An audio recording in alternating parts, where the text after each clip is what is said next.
to see my ceiling. Hi, everyone.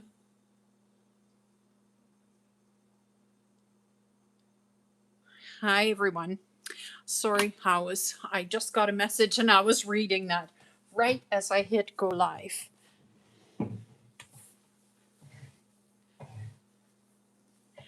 Let me get myself situated and I will be ready to go.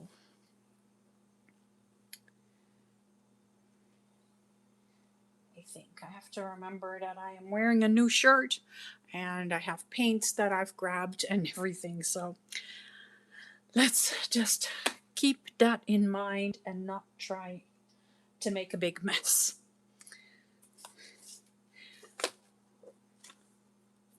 Hi everyone, my name is Mary Lou, and this is Create Junk Journals with Mary Lou. And today is a little bit of a continuance from Monday's video, where I'm just dusting her off, where I built this fairy. Let me see if I have a white background. I have one right here. Let's put it right here. So I built this fairy. The problem that I had with this was that the ink wasn't drying because I used the wrong transparency. So, which is okay. It just stayed sticky, which means that you can see it right there. I was able to brush the ink off of it. And so I put a little bit of cornstarch on it, and that's why now it's not as bright and shiny as it was, but it is still super translucent. So that's what happened, and that's what happened to all the wings. They're all not as vibrant as what they were, but they are still very pretty. What is my plan today? Well, I am going to grab my vintage or antique or whatever we want to call it journal. Well, it's an album, and I've been making spreads in here every week. Let's see, where is the one for last week? Well, we have Marie Antoinette right here. I did that. I put all the stuff in there. We have the ballerina.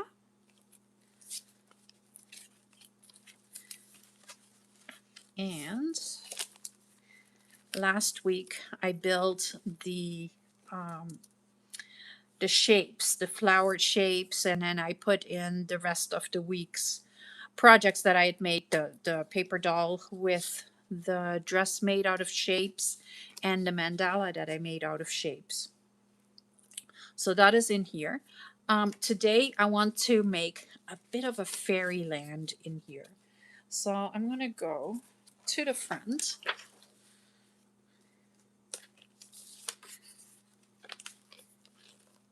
And I'm just going to pick a page. Let's do this one.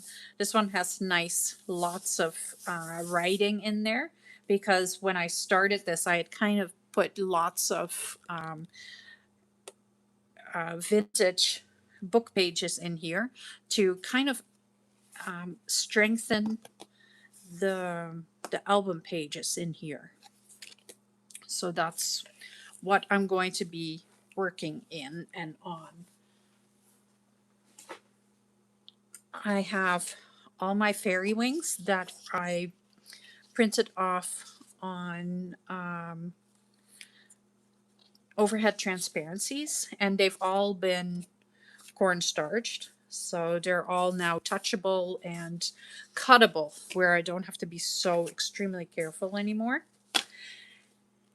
And I am making a fairy world with the paper dolls that I have in the shop, or at least a few. So I have grabbed Audrey, Doris, Eartha, and Lena to create some fairies out of. And they're all in their underwear right now, but they're all going to get some pretty fairy dresses. And I want to use a little bit of mixed media in there. I want to use some paints and some texture paste, and I have stencils and hankies and have all kinds of stuff to create a fairy world. So go grab your own project and let's just hang out for the evening and we'll have some fun. We'll see what happens. So I think to start off, I want to build the fairies. And, the chat is open. Feel free, be my guest. I am open to chat all night long.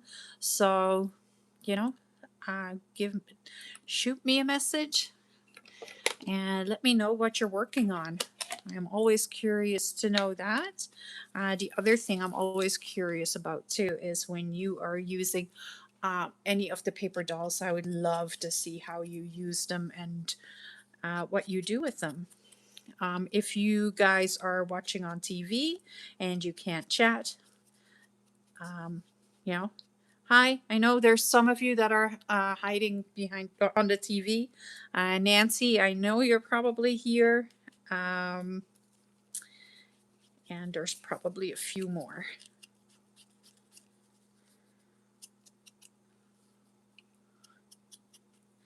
So I'm just going to ink around the dolls.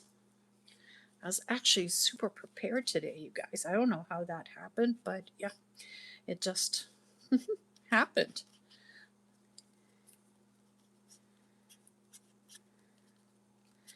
And I even had a little visit with a friend today, which was really nice. It was a friend I hadn't seen for a long time. I figured that, Nancy. I knew you were going to be watching on TV.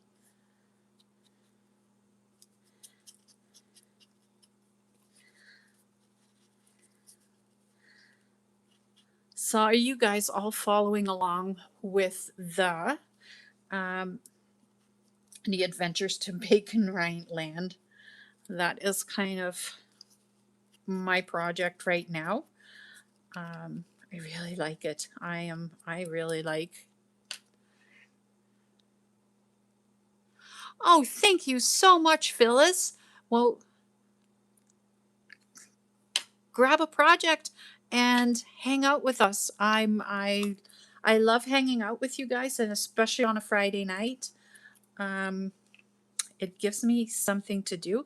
And you know what, guys? It was almost not going to happen today, or for a very short period of time, because my daughter thought that she needed someone to look after the kids tomorrow. And so she says, "Mom, can you come tonight and then look after the kids for the weekend?" And I was like, "Yeah, absolutely, I sure can."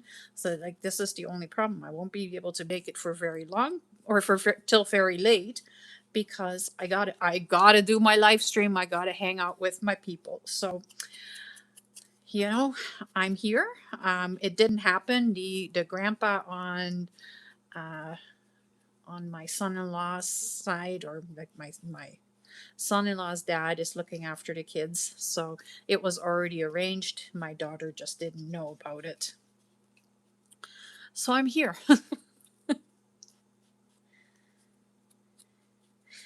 If that does happen, and I know that there is going to be a couple of Fridays in July where I will not be here live, but I do want to do some kind of live um, thing. So then I think I want to do like a premiere thing. So I won't be responding to you verbally like this, but I will be in the chat.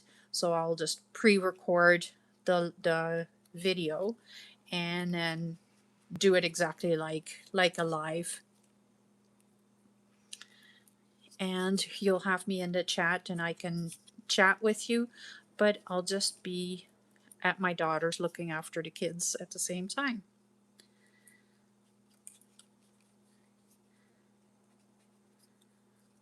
So I have been thinking about how I'm going to solve that problem some days, and especially come October when there is a new baby, there that will be happening probably a little bit more, and so then every now and again I will have to do something like that. So I don't want to abandon anybody, but life does happen, even for me. And I love all of you, but some days my grandbabies do come first. I'm sad enough. I was supposed to take my grandson to the monster trucks for his birthday. So I promised him I was going to take him to the monster trucks and have a day with Oma for for his birthday. So I bought him like the ear protectors, like the hearing protectors. I don't know what they're called.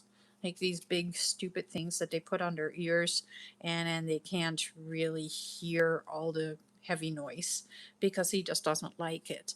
And that way I can also take him to hockey games now. So I got him those and an outfit for monster trucks and then a certificate for a day with me to the monster trucks. And then on Monday,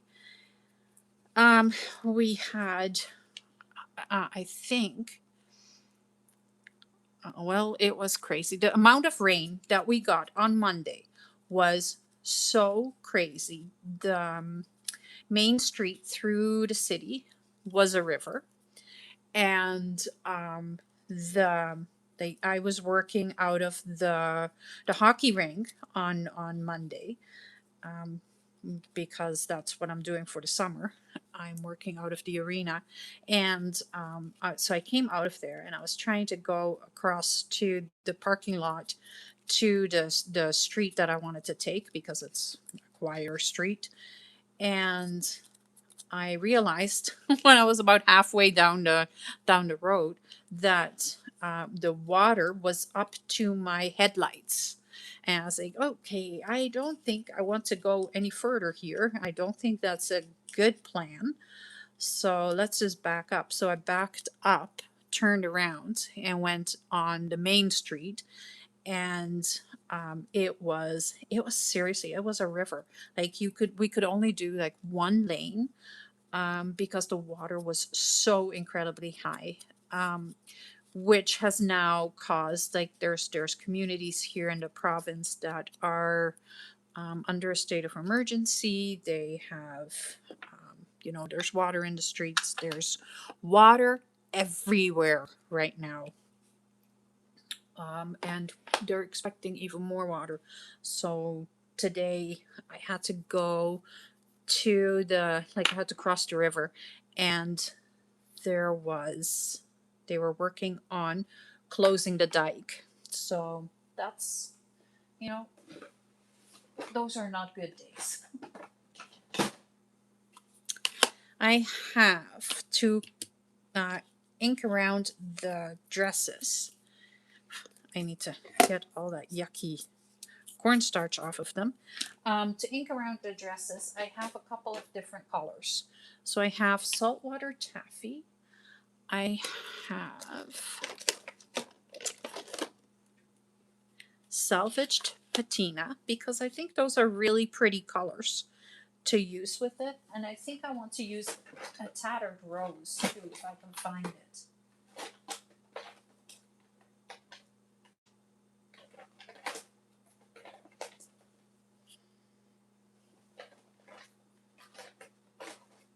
I have a dry marigold.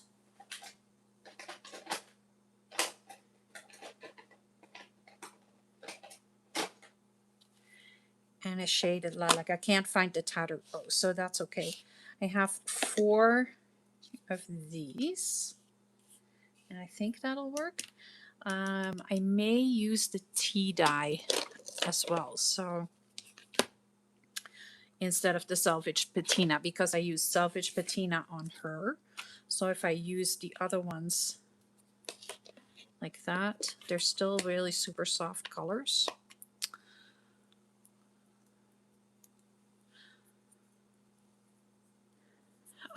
Okay, so let's put these, let's ink around them and get some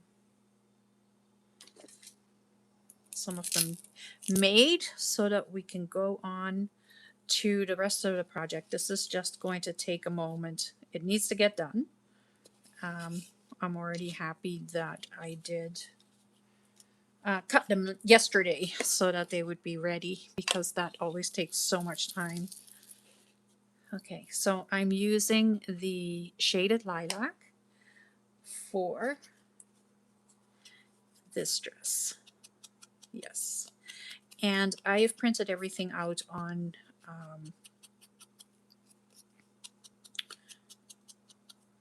photo paper. And the bonus with photo paper is that I can use mixed media on it and it doesn't make the ink bleed. So, well, I just made a mess. It's okay. I have a different plan for this still, so it's all good. Add a tea dye. Oh my goodness. I'm always looking for my sponges. I can never find them. I think I need to buy some more. There's one, and there's another one.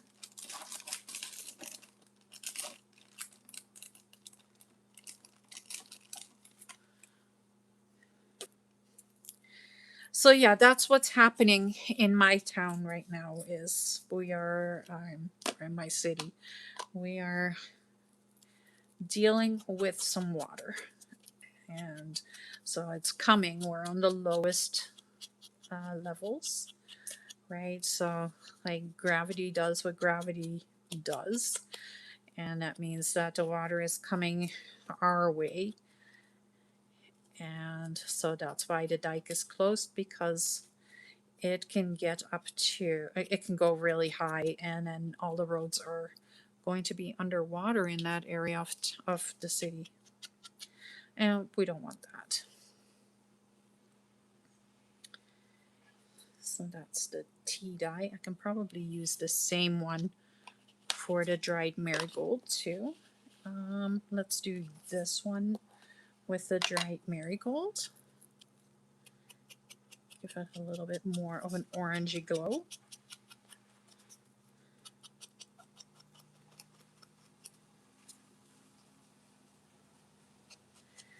It's just so wet here. Like every time I think I can go and mow the grass.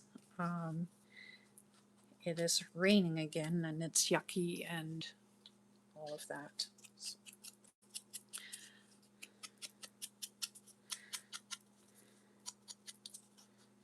Oh, I really like that with the different colors around here. I usually just use like vintage photo or something like that. But for these fairy dresses, I thought that using something a little bit more whimsy would be fun.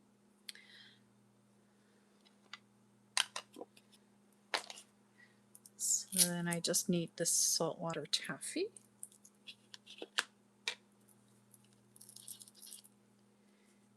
And this might just be too orangey for this dress. No, it works. I was like, maybe I need to go to the lipstick.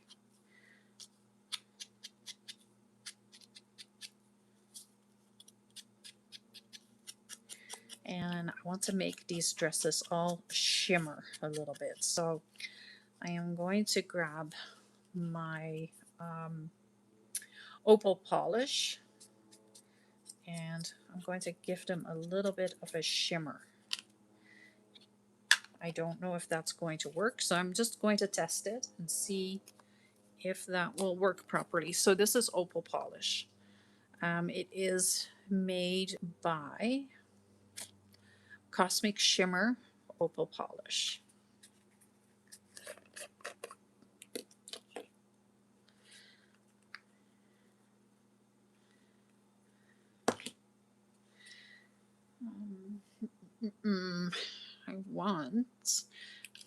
Do I really want to do that? I'm really scared to do it. I don't know if you can tell. What's the worst that's going to happen, right? So I'm just going to take a little bit off.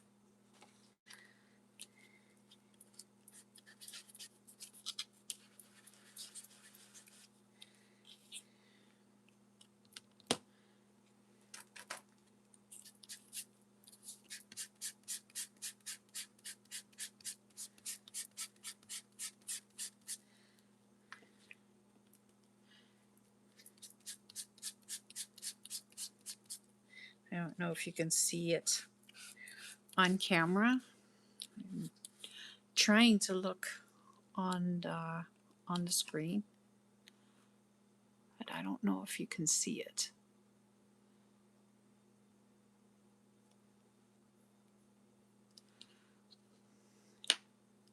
I'm worried that I can't see the chat if I go to the bigger screen. Oh, I can see the chat. Okay, perfect.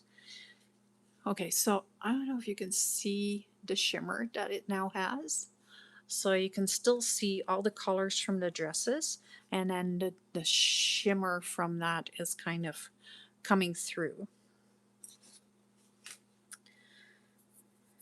So that's starting to dry up. So I'm going to, before I close it up, I'm going to have to put a little bit of water in with it so that it's not so dry anymore.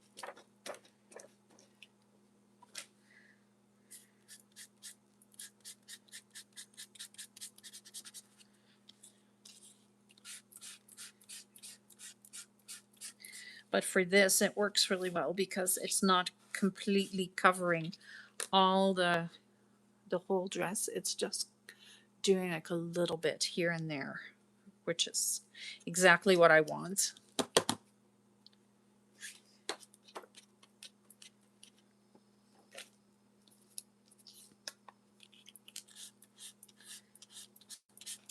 Oops. You know, it's really hard to get when you're creating something like this. It's really hard to get the shimmer to come through in the paper. So doing it like this is actually like a great solution.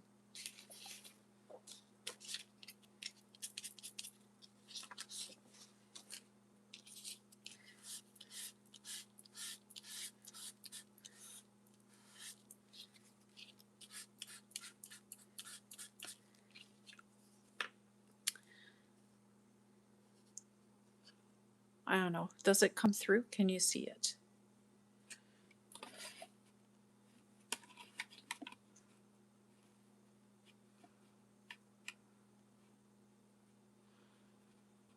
I don't know. I'm trying to watch both things, but yeah. All right, let's put a little water in here.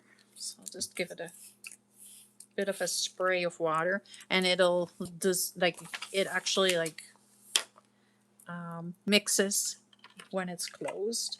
So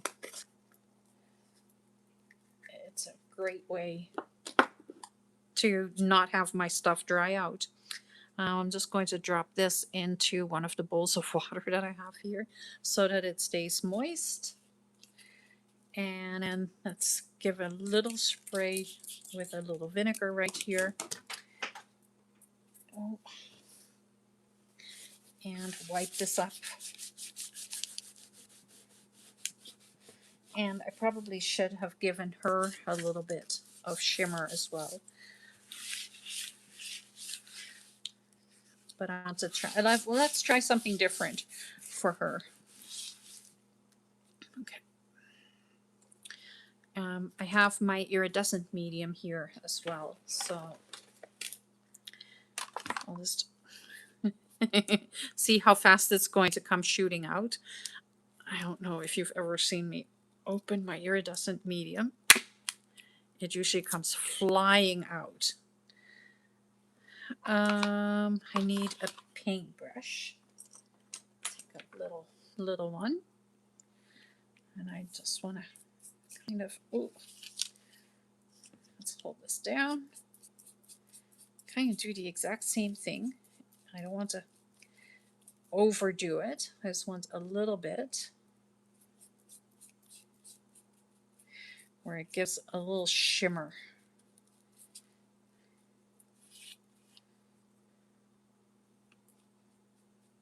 You know, you need, when you have a fairy, you need some shimmer. The other thing I want to do is I want to take these. Can I still put a little iridescent? I can. So I'm just going to I'm just going to open this back up, and I'm going to put a little bit on here. There. And I can put this away. And I won't need any more for today. Oops. Because her I did in gold. So I want to just give these a little bit of an edge with the iridescent mediums. So they are really fairy-like. And I did it with my finger on Monday, so maybe that works better. And again, because I am not using, because I am using photo paper, I can put all the wet mediums onto my dolls and my projects because it's not going to make the ink bleed.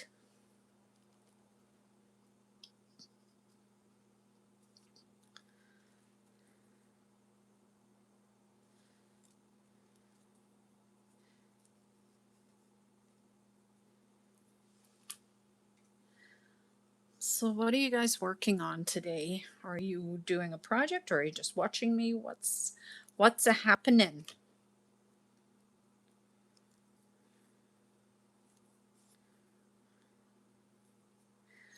I am curious.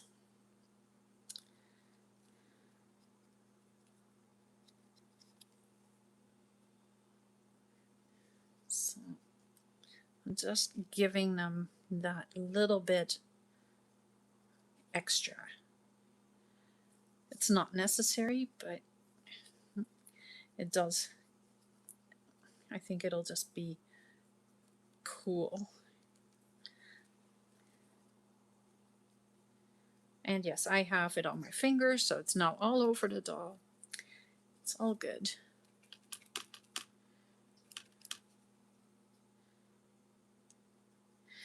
I just wanted to make a bit of a fairyland. I have fairy stamps and I have some stencils and, just create a bit of a whimsy little world.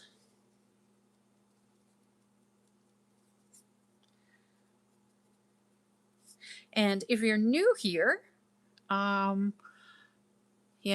like Phyllis, don't forget to hit the subscribe button. It helps my channel an awful lot. Likes help my channel and all of that. So I'm trying to grow. And it helps me create more. And it helps me know what you guys like, what you want to see, what you are interested in. For the most part, I just kind of create what I like. So, but I am also very open to suggestions and questions and all of that.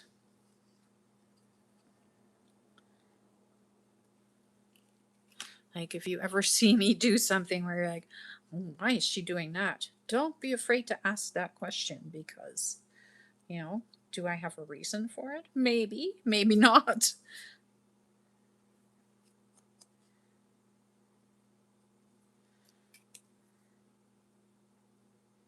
Most of the time, I'm pretty good at, like, if I have something that is kind of odd, I'm usually pretty good at explaining why I am doing it and if it has a purpose.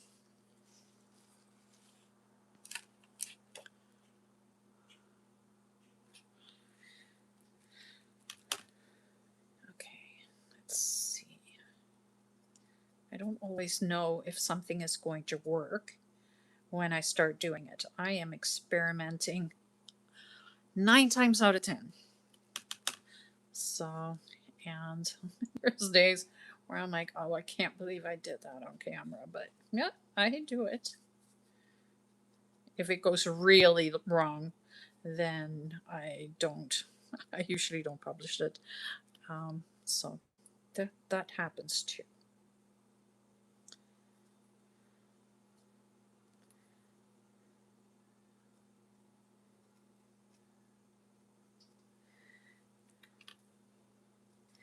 But in this situation, I knew this was going to give it like probably a little bit of shimmer. I don't want a ton of shimmer on the dolls themselves, but I do want them to have like that little bit of a glow. And so when I did it on Monday with this one, I used just gold paint, and now I'm just using some iridescent medium to see if that is going to give it a little bit of a same kind of shimmer. And it looks like it is. So because the iridescent medium is kind of mixing with the ink, the walnut stain, and it gives it a little bit of a gold color, but it's allowing all the shimmer to come through. So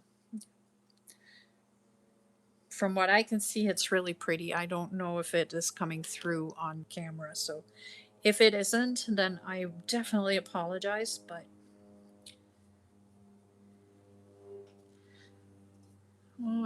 it should. One more, just one more. These are the ideas where I think like, oh, that would be so cool. And then when I'm on the last one, I'm like, oh, that was such a stupid idea. That takes up so much time. But it's all in what it looks like in the end, right?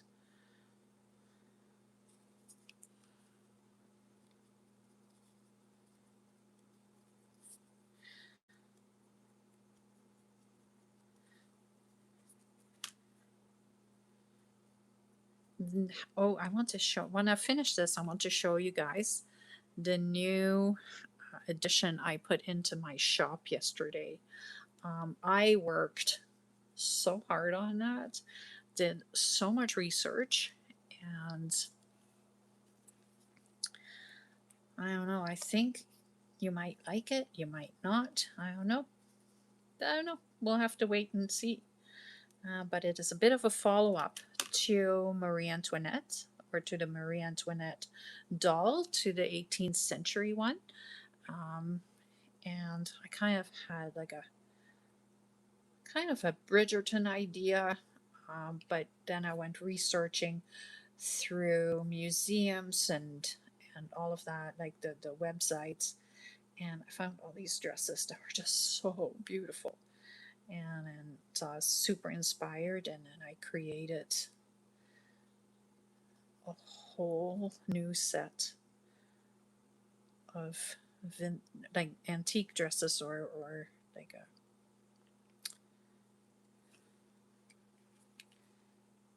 not antique dresses, historical dresses. That's what I wanted to say. There we go. Okay. Let's put that in water. Let this dry for a moment. Let's just put it aside. And that's not, I have this stuff everywhere now. And I definitely don't want it on my on my new paper dolls. Just a moment. Let me just wipe that off my fingers.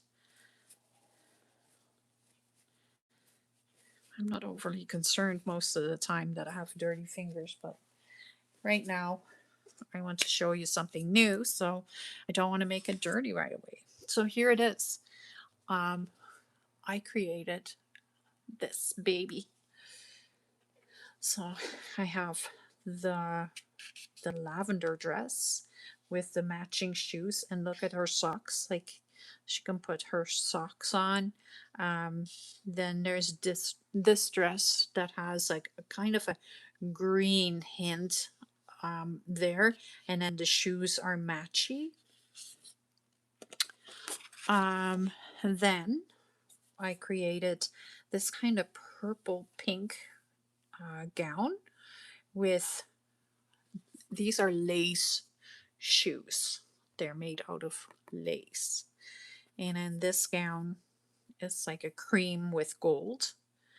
The fan is all made out of lace with a blue background, a light blue background, and then with the match or almost matchy light blue shoes and an umbrella, or a parasol, sorry.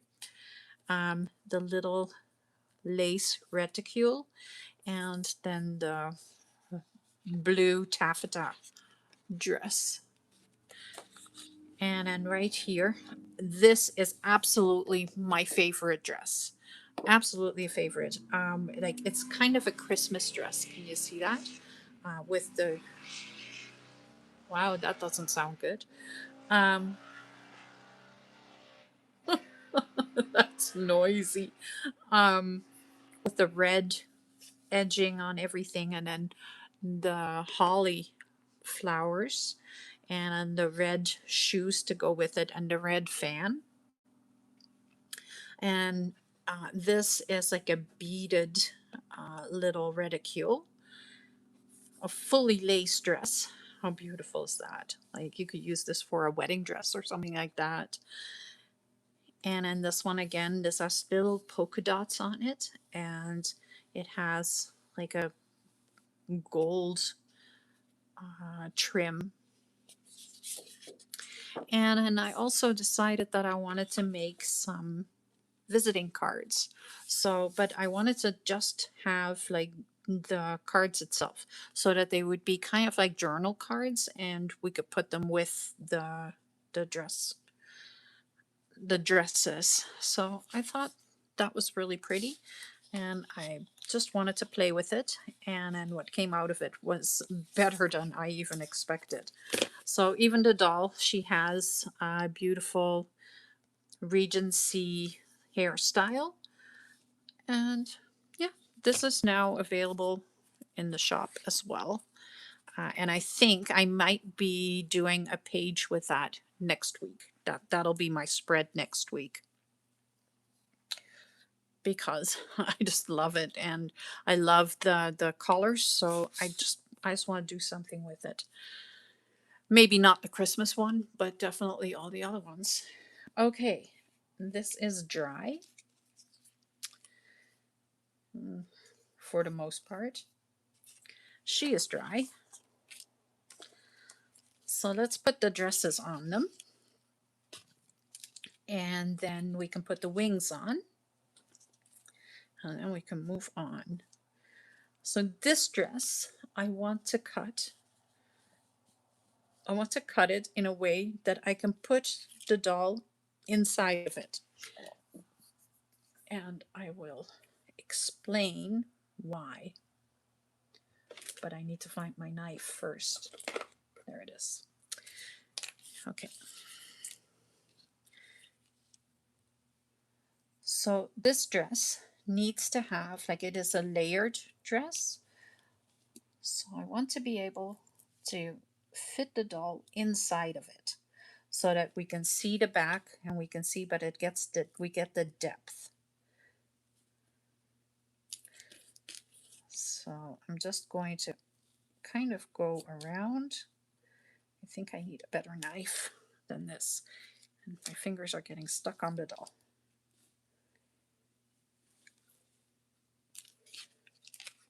I just need to make sure that I'm actually cutting all the way through.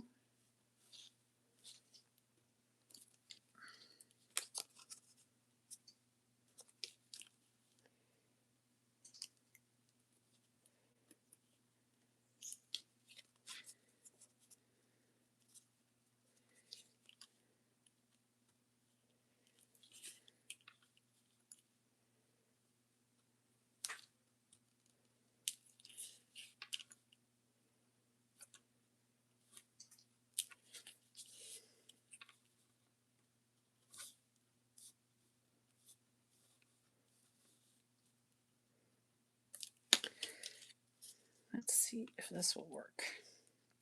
It should.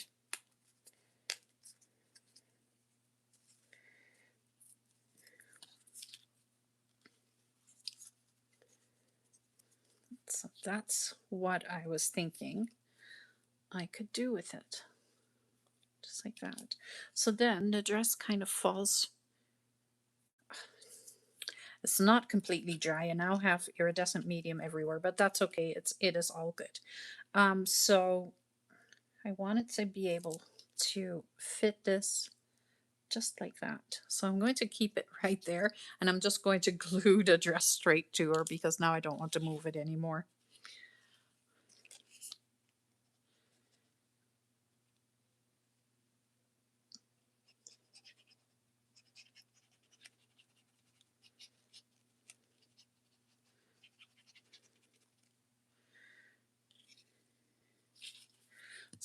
this in place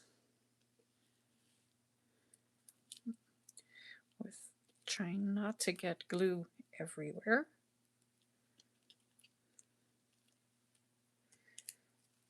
And then let's stick the legs onto the dress as well. Trying to strengthen it up as much as I can so it's not going to be a very flimsy thing. There we go. Need to put there. Well, that worked. That is fantastic. Look at that. That's really awesome. I am happy with that. I don't need to do that with all of them, just that one. I think I want, don't know, maybe I want the pink one. Yeah. Pink on Eartha. And I have no idea what color wings I'm going to use yet. I am just kind of winging it today. No pun intended.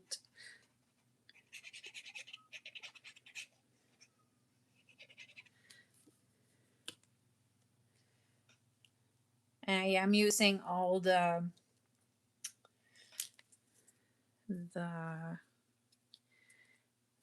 translucent wings. I'm not using the ones that I have made translucent. But if you don't have a transparency, I do explain on Monday, or like on Monday, I did explain how you can get a translucent wings. So these are translucent, and I explain that on Monday in the video how I got these. So I'm showing it as I'm going. So you'll have to go back to that video to get that. What was I doing? I just glued this one down. So I need to find some scissors. Why is it I am constantly looking for scissors?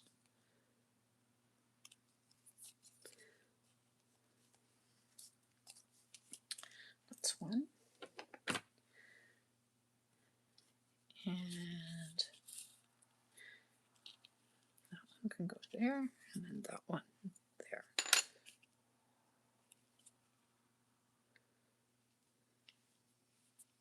Perfect.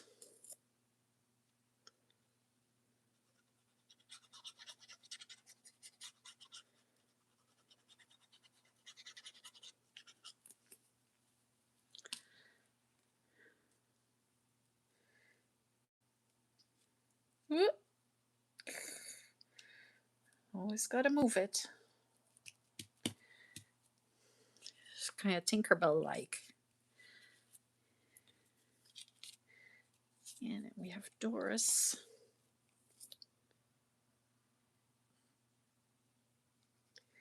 Are you guys excited to see the paper dolls for tomorrow?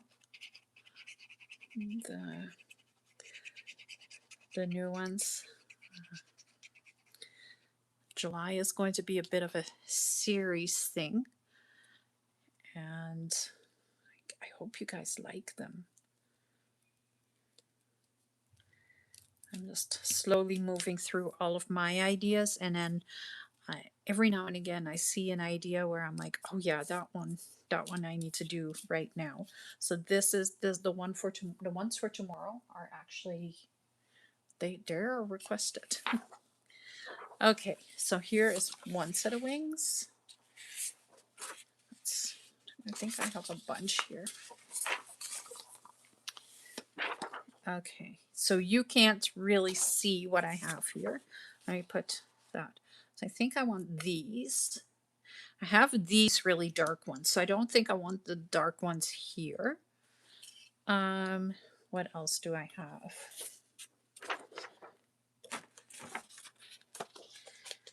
I definitely want these two. I want that one. That's 3.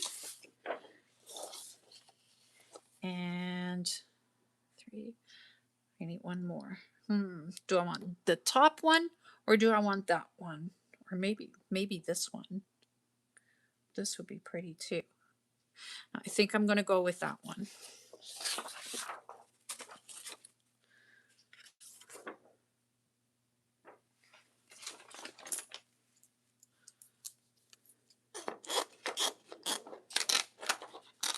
I'm going to have to grab my other scissors because I don't want the serrated edge on the wings. I want them to be really nice and smooth. So I want that one.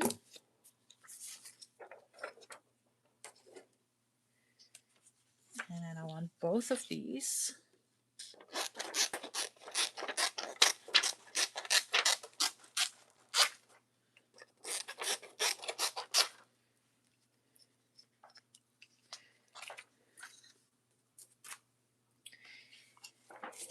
And this one.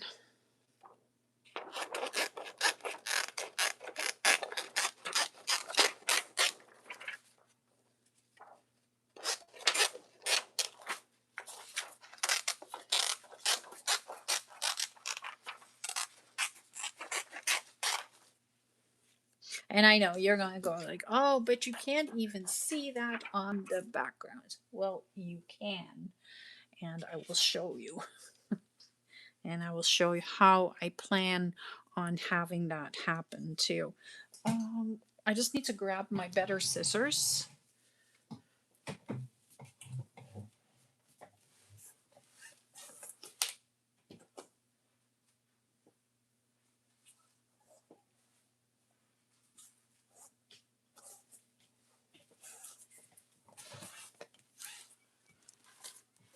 So this is just the prep work for the spread. I need to have, oh, sorry, my chair doesn't roll. It would be great if it did. My, so what was I saying? So this is just a prep work for the spread. I need to get through this and then I can start working on the spread so that these ladies have a place to go. So all I'm doing is I'm just kind of cutting around it. I'm not really fussy cutting it very tightly. And that is so that I am not making any mistakes on the wings. I want them to show as they are. So I'm giving them a little bit of an edge.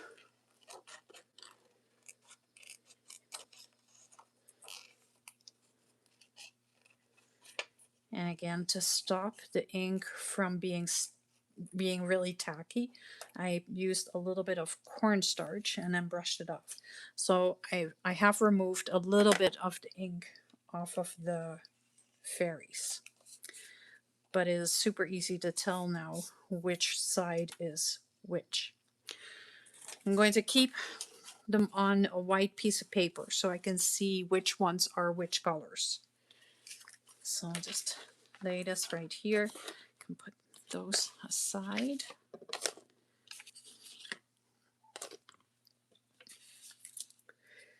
And we'll take the second set. And I really, really love these fairy wings. They are just, they're lovely. And I don't know if that's okay if I say that about my own work, but I really think sometimes, you make something and it just turns out better than what you hoped for. So that's kind of what these wings are to me.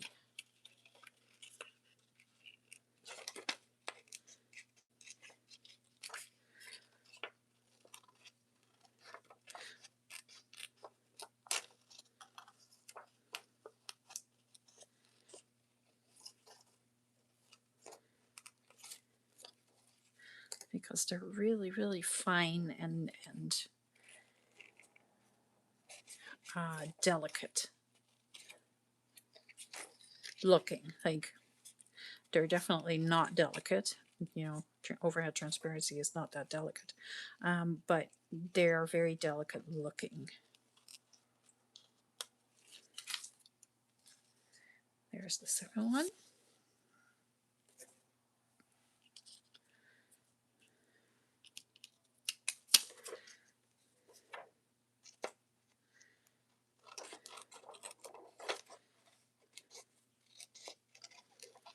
And it's hard to see on the transparency too, where the edges are. So I'm better off being safe and going a little bit wider around them than going right at the edge and then cutting into the wings.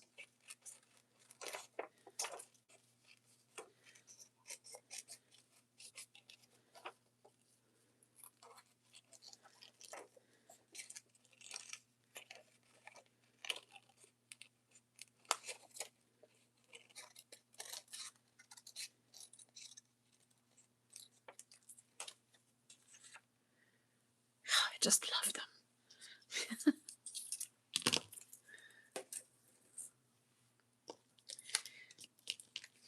And I think I've said it before. You know, like I know that I'm kind of flooding my shop right now, but I've had so much stuff that has been that I've been working on that just suddenly all started to come together and it's just ready to go. So that's why I'm just quietly stuffing it into my shop. And, you know, I'm not really doing much more than that, other than like I just told you about the Regency collection because I'm just loving it. And it's kind of an announcement that that's what I'll be working on next week. Next Friday, because there's still lots more of the snort family coming for next week, the next 2 weeks. Lots and lots. It's a full folio, and it was going to take me so much time. Like if I was to do it as one video, I don't think it would be a lot of fun to watch because there's just so much. Because there is 10 little mouse children too. Okay, let's take a look and see which doll goes best with which wings. So now we're going to kind of audition the dolls. Oh, I think that one is lovely. So I'm just going to put that there just to make sure that we have. I think that is beautiful because it gives her a little bit more muted wings, but her dress is a little brighter, so that's why. This one is going to get these wings for sure. And then this one, these, does that work? Come on. I think so. I think so. Yeah. What I can do, I want to try this, and I'm going to try it with one of the wings that I haven't done anything with yet. Because, okay, let me just see. Maybe that looks better. Yeah, I like that one better.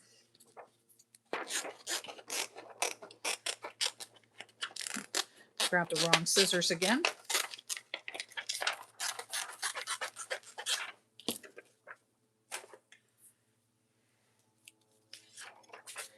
Where are my other ones? There. Okay. What I want to try is see if what would happen if I were to put iridescent medium on the opposite side of the wings. Now, I don't want to do that in this video because I don't want to make it any longer to build these dolls than what I have to. I want to kind of go to the spread. But I do want to see if it would work. So I'm just going to test it and we'll find out together. And maybe it'll look beautiful and I am going to do it. I don't know. Your guess is as good as mine right now. So I decided that this one I wasn't going to use, right?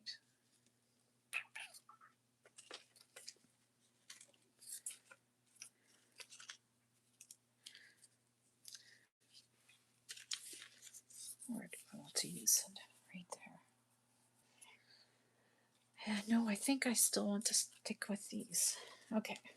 Sorry. I am thinking out loud.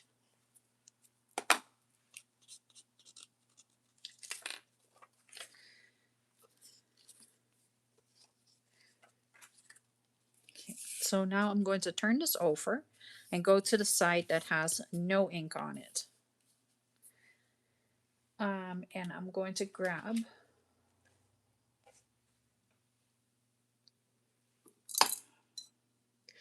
my brush again.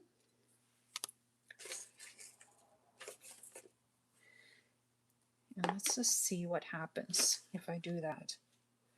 Because I think it'll give it a shimmer. But it's not going to dissolve any of the ink because I'm putting it on the other side of the plastic.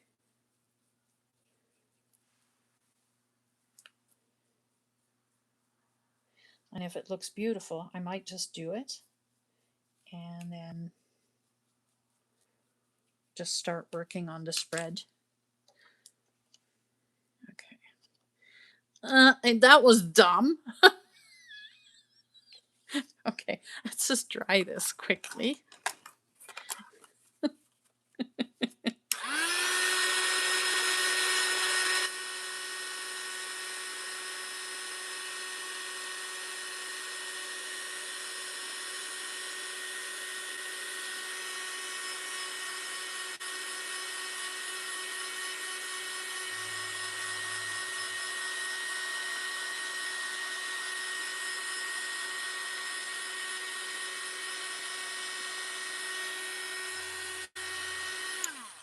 I don't think I like that.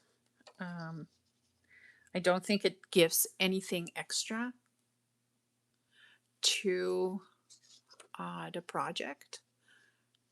So I'm not going to waste my time with that. But it was worth the try. Because, you know, it might have looked beautiful. All right, I need my 3-in-1 glue because now I am gluing plastic to paper. And I need to start with one doll at a time. So let's grab the wings right there.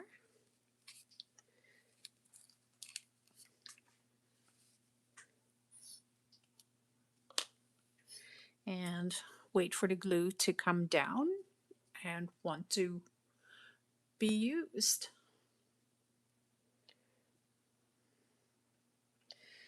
So I'm just putting a little line of glue in there, and then I'm going to grab Eartha, and I'm going to line her shoulders, line the strap of the dress up with the wings. There we go. So there's another doll on the back side. I have so many test ones that I was like, well, I don't want to waste all that paper because that's expensive paper. So I'm just redoing it. So there we go. That's one. Oh, she's beautiful. Then we're going to grab Lena. We'll do the same thing. And I love that they all have different wings now. All the fairies have a different set of wings. So I'm trying to line up the straps to the edge of the wings, and I don't know if you can see what I'm doing. So let me put that back onto the white paper. So, and zoom you in right there. So right there, here are the straps, and then you can see the edge of the wings, and I'm just kind of lining it up right there. So I'll show you again. So here is the wings. And I'm putting the glue right here in the center.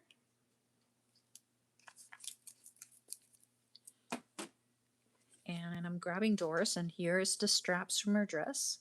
So I am just kind of lining her up to hit the edge of the wings. And that way I am constantly getting them in the correct spot. How cute is that? Oh, it's so beautiful. Love it. And then we have Audrey. So we'll put the wings down. Put some glue right here. And then we'll lay her on there, kind of testing and seeing where it fits the best. There we go. So I'll zoom you out, and then I'll put them all on here, and then you can see all the dolls. So this is the one I made on Monday.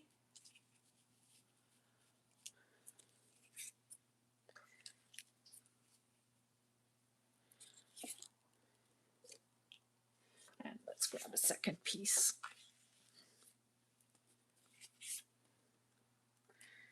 There we go. Oh, I think they are just lovely. Okay, so put them aside. They can dry, they can just sit there for a moment. They're all good. So let's work on the spread in the album. So this is an antique album that I received from someone that I knew, and they had a garage sale, or they were selling all the stuff from their parents' home.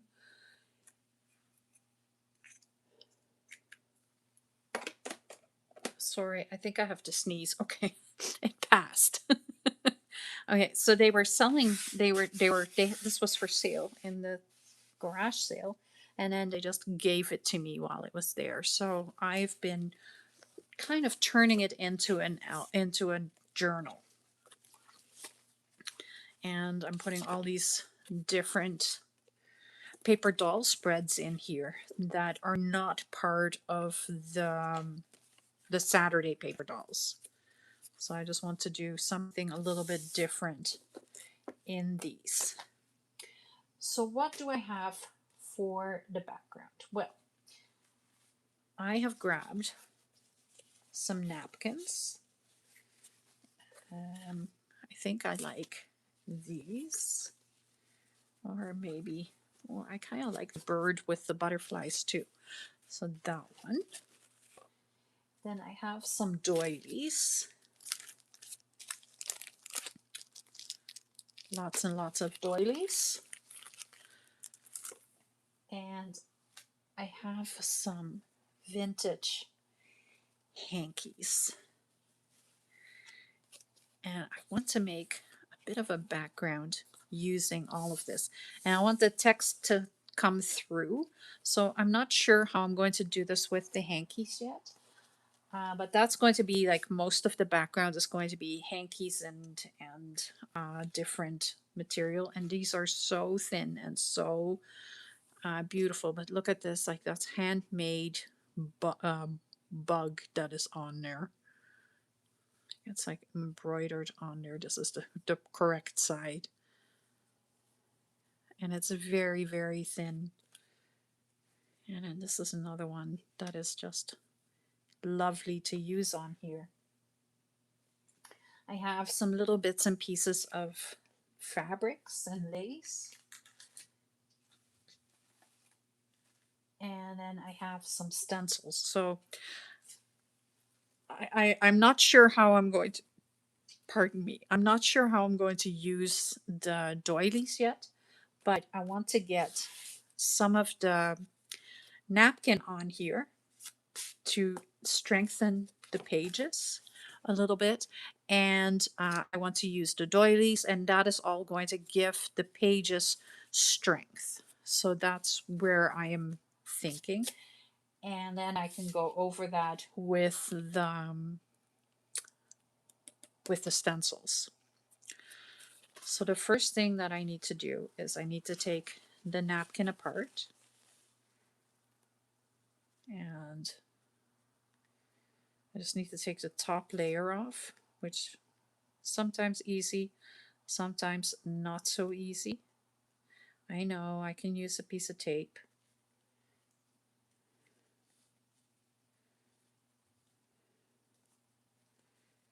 Which, if I can find it, I'll use it.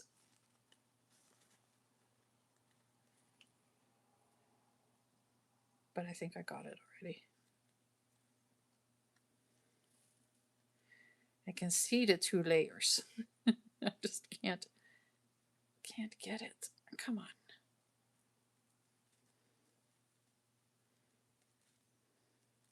There we go. Got it.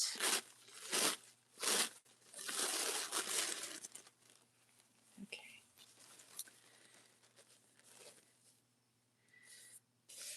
So I want to cut it in two pieces. And I don't very often cut my napkins. I usually use a water brush, and that's where I will be going if I need to cut anything off.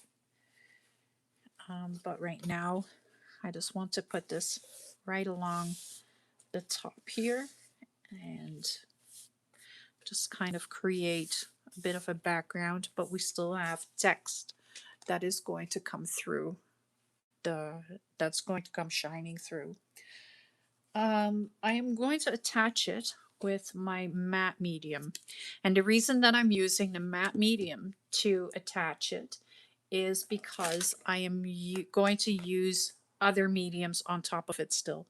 And if I were to use Mod Podge, I wouldn't be able to do that because Mod Podge kind of creates a waterproof barrier. Like it's a sealer, and matte medium is not.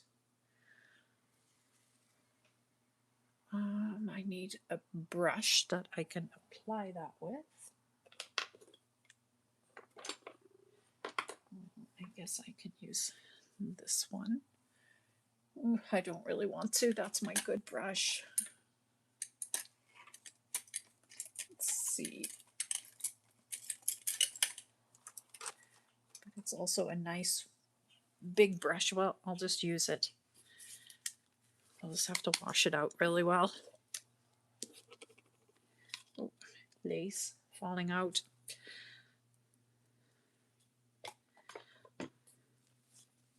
So I'm just going to put a nice layer of matte medium here, and then little by little put the napkin into it.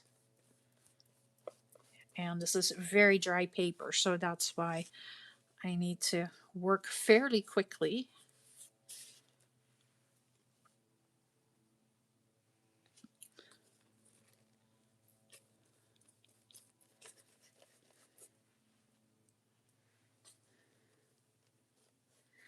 Because it soaks the medium right in.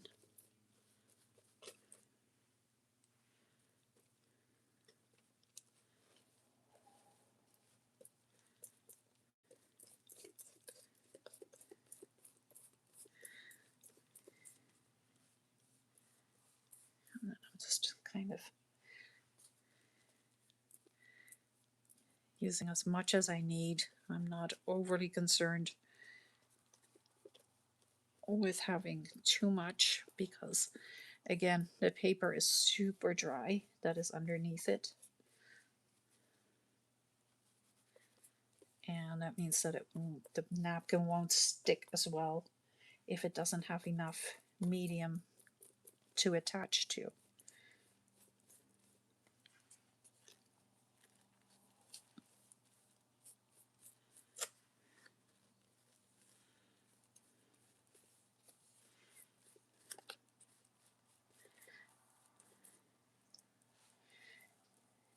And it is Oh, there. Thankfully, the medium also goes through the napkin. If you have a white napkin, um, there's no layer, there's no barrier on there, so then the medium will soak through the napkin, and it's easier to attach. I don't know if I'm explaining that right.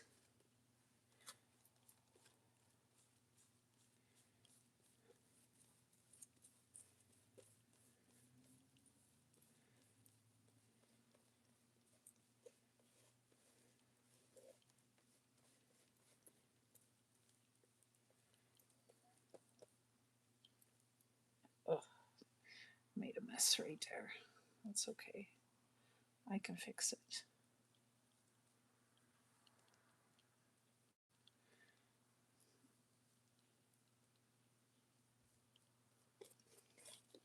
Okay. So I'm just moving this over a little bit, grabbing a nice big glob of medium so I can put it on here, and then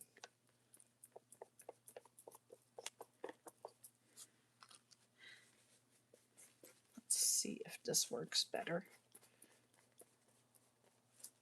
A little bit. A little bit.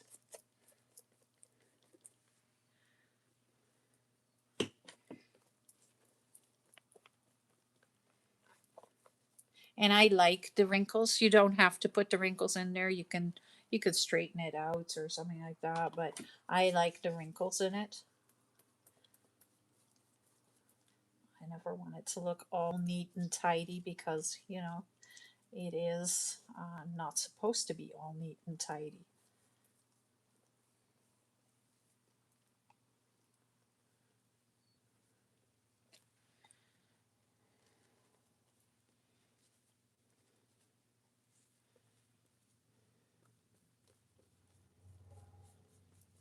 So when the napkin rips, I'm not crying. It's okay.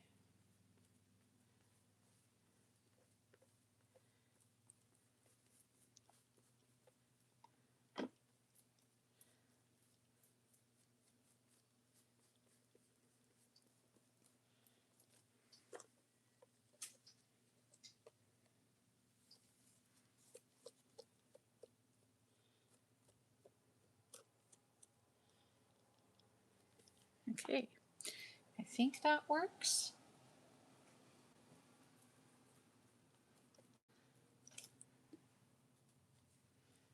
I need a little bit more right here.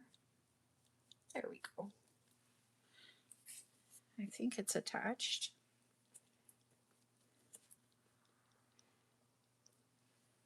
There. Very easy way to create a background, and it looks pretty. So now I want to see what I can do with these. It would look really pretty to have that kind of go like that. I just don't know. Okay, I'm going to continue on with the doilies. And I think I want some of these little ones.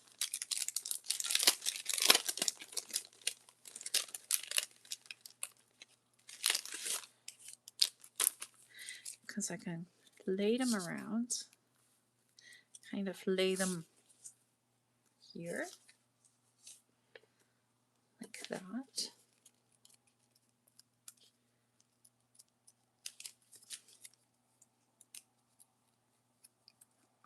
Is that one or is that multiple? That's multiple. There. This is just one, and just one. Okay. So I have 4 of these for the corners, and they will be cut down. Like I won't use the whole doily.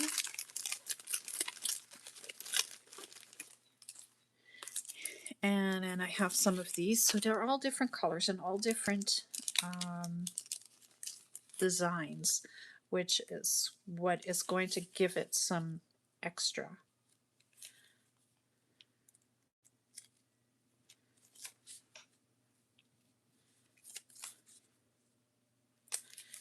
Oops. Just 3 of those, and then I want a couple of these, and these are, oh, these are so pretty. Like, look at these. They look like full-on lace.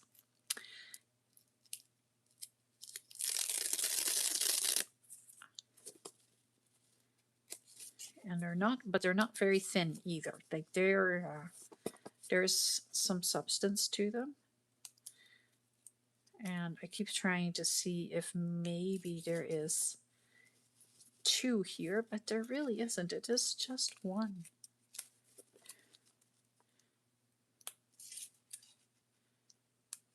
Yeah, just 1.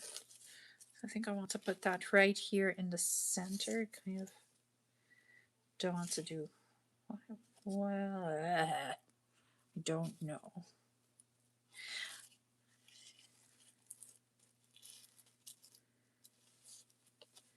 Don't know. Help me out here. What do I want to do? Do I want to do 2 like that? Or just 1?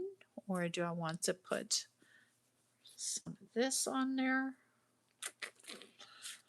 Maybe I want to use that doily to come down. Or the napkin. That's not a napkin. It's a hanky. What if I have the hanky come down just like that and have the bird kind of peeking out from behind there? That would look pretty.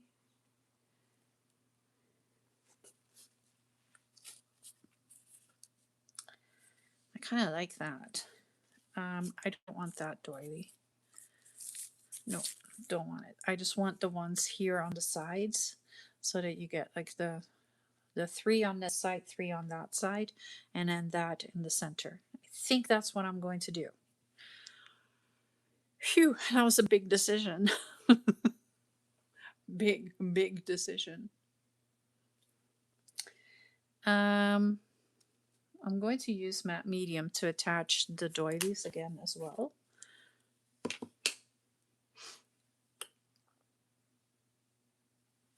So I threw that in a bucket of water. So now I just need to, my transparencies are falling all over the place. So I just need to do that. Let's move this out of the way. And can you see what you can't see what I'm doing here. It's okay. Let me move that over just a little there.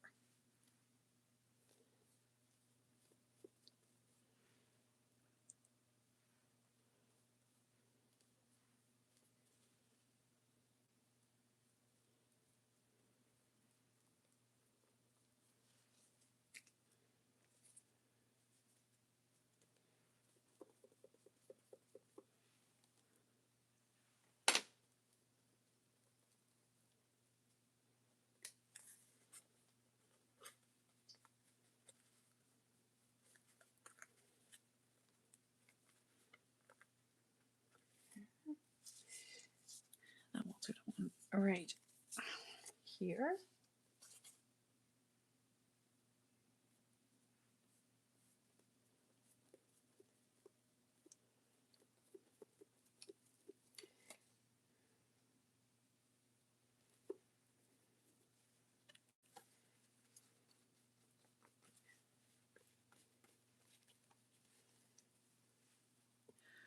I'm sorry, I'm very quiet. I'm just working away. Um, I don't know if I told you guys, but I, I know I started telling the story of my grandson, how I'm going to take him to the monster trucks. I don't think I finished that story. So, because it rained so much and we are all under flood warnings and all of that, the monster trucks got canceled. There, that's where my whole story was going. I just got carried away with all the water that we have. But that's the end of the story. So now I have to figure out something different that I can do with him. And like he is 4, and so monster trucks was going to be right up his alley. And I'm a little sad that it's not going to happen now. I was kind of excited to go to the monster trucks. You know, I was like, I'll just take you out for the whole day and we'll have some fun. We'll go for lunch and we'll go to the trucks and maybe we'll visit some trucks, you know, like the whole thing. And then it got canceled because of the water situation, which I totally understand. Um, that's not what I'm trying to say. I am just saying I'm a little, I can still be a little disappointed, even though I understand why it was canceled.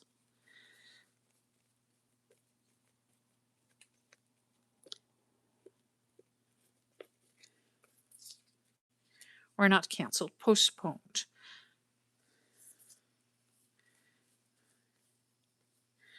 But postponed not for this year. So, you know, that's kind of canceled in my books.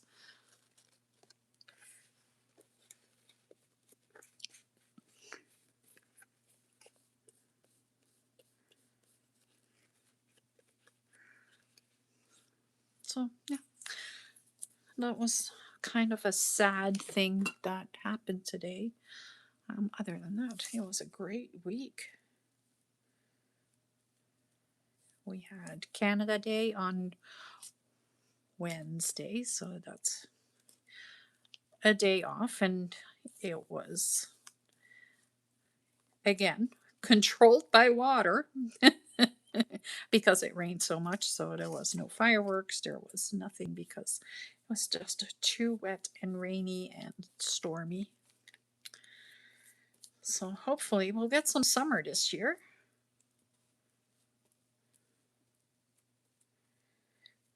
Because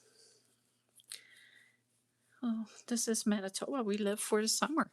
We, you know, the summers here when we get it are beautiful and warm, but it does need to happen.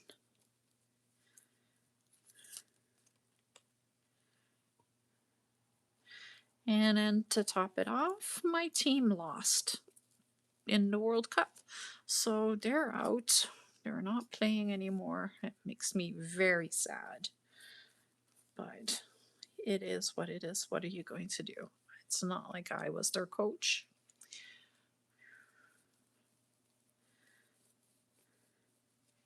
Okay, I like that.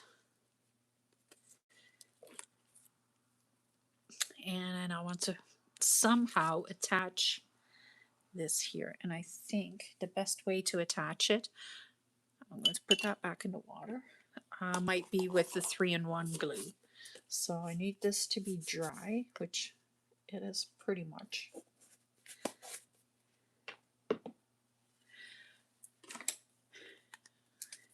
And then I can put 3-in-1 glue right here on the top edge.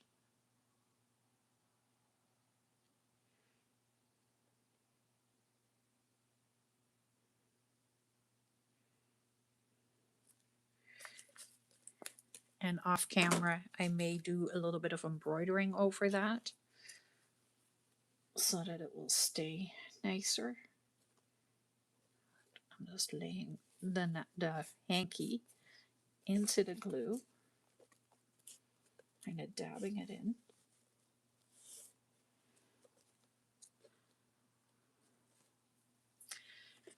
And I didn't go far enough.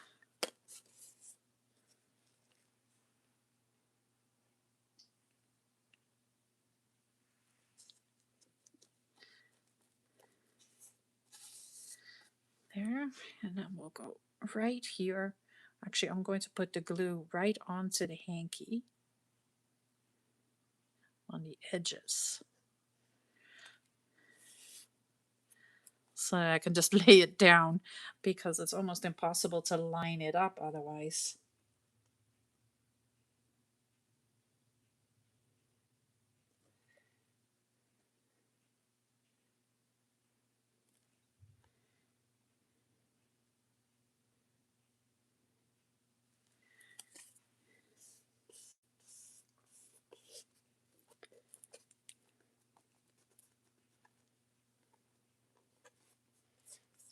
flatten it down.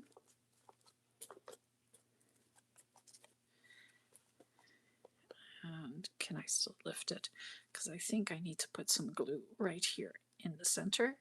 There. So that I can kind of rub this down in the center so that it sticks there. So when I'm closing it, it'll just close properly. There we go. Okay, what I'm going to do is I'm going to turn the whole thing around so I can cut off the excess of the hanky.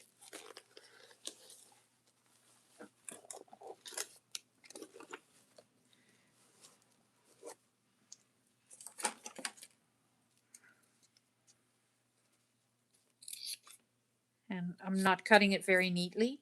I am just cutting it off so that I don't have all this hanky sitting around. I'm not cutting it neatly until this is completely dry. So, because then I can embroider around it a little bit. There we go. Whoa. And that's the same with the doilies. I'm not cutting them off until this is all completely dried up. I do like it though. I don't know if you can see what it looks like. Oh yeah, you can. So I can pull it back. There we go. I think I have you back in the right spot. Okay, so now I want to use some stencils. And this is probably where it's going to get messy. I have some leaf stencils.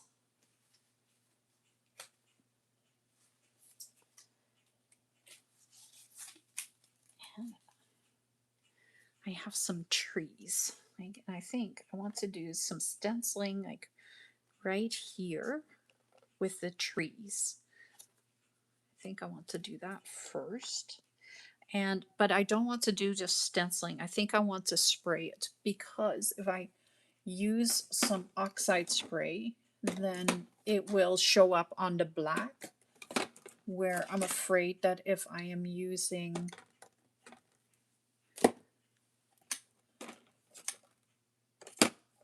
I'm just trying to find some color that I like.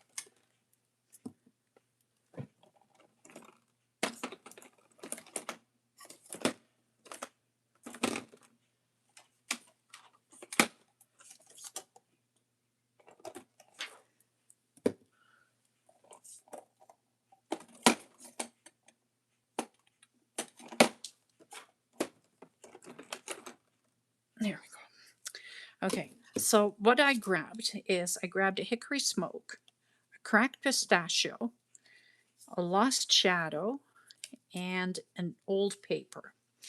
And I'm going to start with a cracked pistachio, and I think that is just going to give it some color. And then when I go over it with the other colors, it will just tone down that pistachio color. I'm going to move back a little bit because I am wearing a new shirt.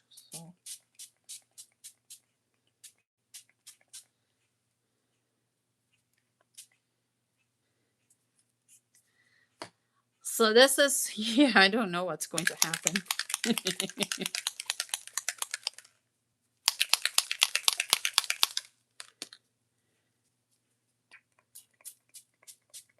But I'm hoping that all the colors together are just going to tone down that brightness, and it kind of did. So I want to put a little lost shadow on there as well, which is going to tone it down even more. There we go. And then I'm just going to lift this off. Well, it's color on the page. I'm not sure if I am crazy about it. So I'm going to lay it here using the exact same stencil. And I'm going to do the exact same thing. I do like the color. That's kind of what I'm trying to say. I do like the color, so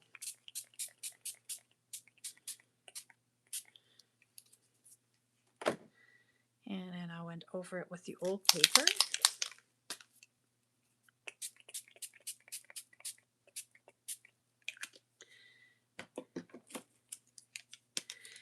And the last shadow.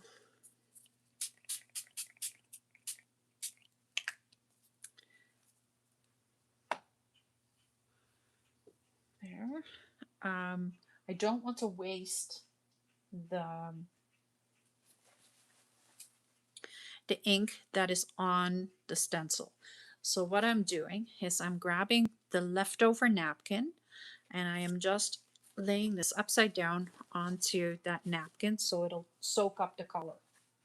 And I will show you later what that will turn into.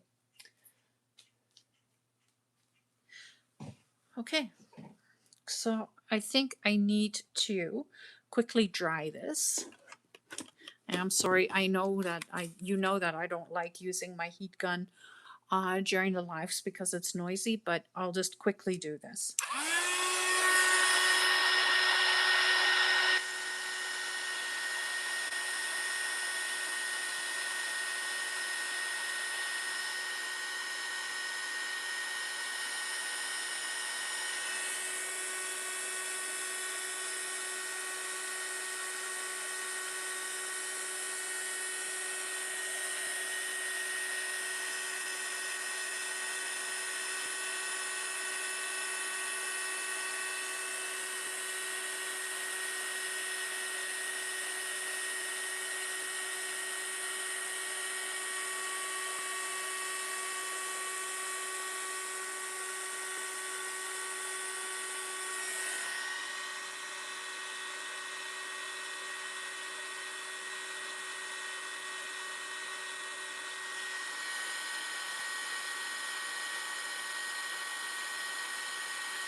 Okay, so what I'm going to do, because I don't want to sit here forever and wait for that to dry, because it just doesn't work that easily.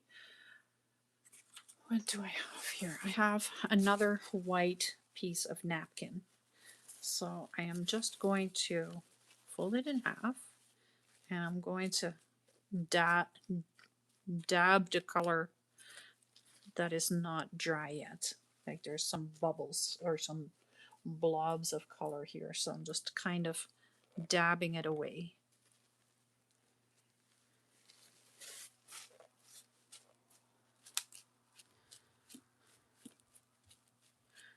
So that's much better. And I like the color. I don't have anything against the color.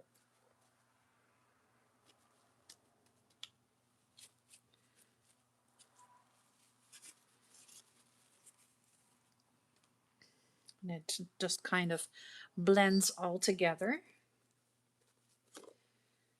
Okay.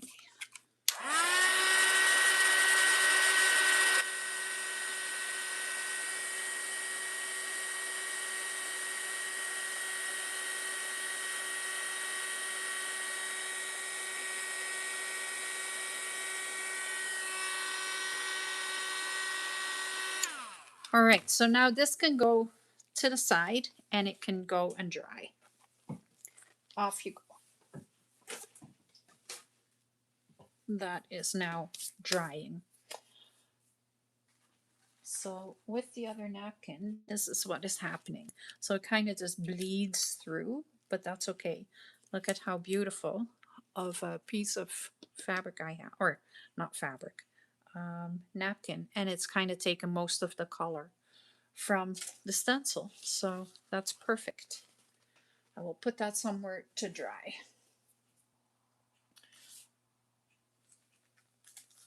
So I want to kind of give the I want to kind of give the whole spread movement. So the way that I was thinking that is I have these fairy stamps, and I think they're really cute. And I have some envelopes. Where are my envelopes?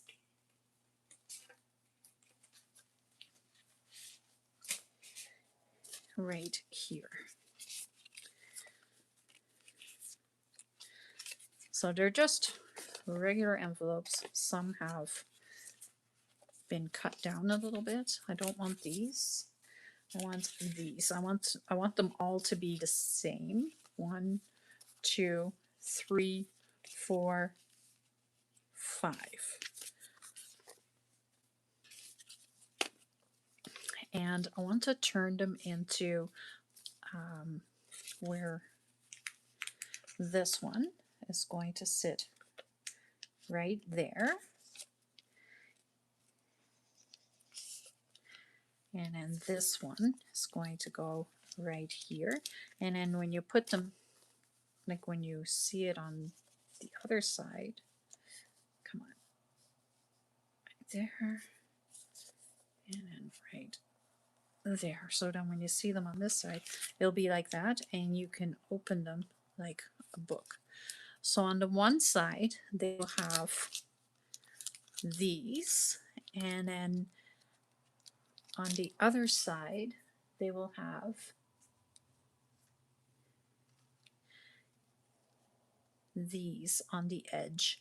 So they'll just be all over the place, like they'll be like that, and like that, so that it becomes a little bit of a fairy world, and they'll be like kind of overlapping here and there. I don't know exactly how I'm going to make that work, but we'll find out. That is my plan.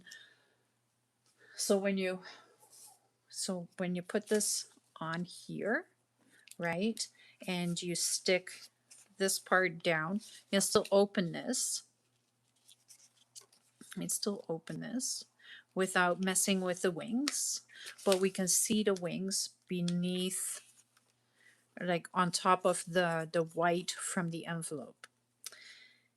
Now the other thing I want to do is I do want to kind of use a stencil to go over the white so that we get, this is going to stay white behind there, but then we'll get a little bit of a stencil behind here so that it doesn't look so stark white all over the place. I don't know if I am explaining any of this correctly, but I hope you're catching the drift of what I'm doing while I am doing it. So I have a little bit of forest moss, and I have some tea dye, and I have some antique linen.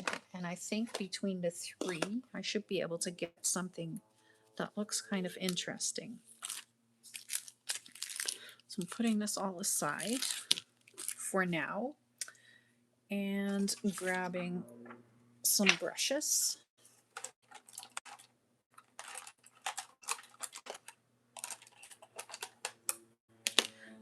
One, planes. There we go. 3 brushes. And I have 5 envelopes. Where did my 5th envelope go? 1, 2, oh, they're all here. So let's stencil on this side first, because then I can put the stamp.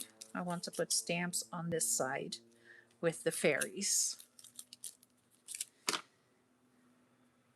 I want to start with the darkest, so that'll the forest moss. What the? It's a crop duster. They must be knowing something that I don't know because it's supposed to rain all weekend.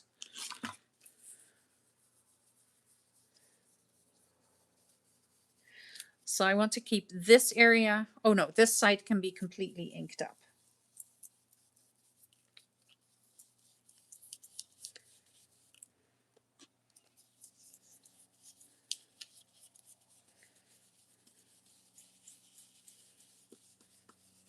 I like the darkness from the forest moss. And then let's go over that with the tea dye and see if that works. You're understanding. You're following me, Phyllis? I am excited about that because I am losing track of myself what I'm doing right now. So if you're following, that's beautiful. Okay, so I'm just using the tea dye and I'm just going over the forest moss and kind of creating a foresty nature background. And I know it's kind of getting blobby, but that's okay because I'm still going to use a stencil to go over top of this.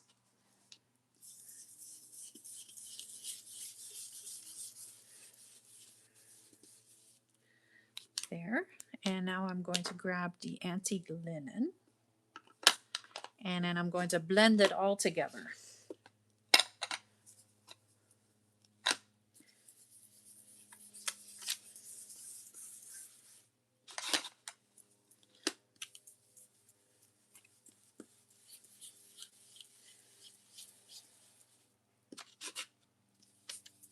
And you can also use old paper for this, or you can go with a different color completely.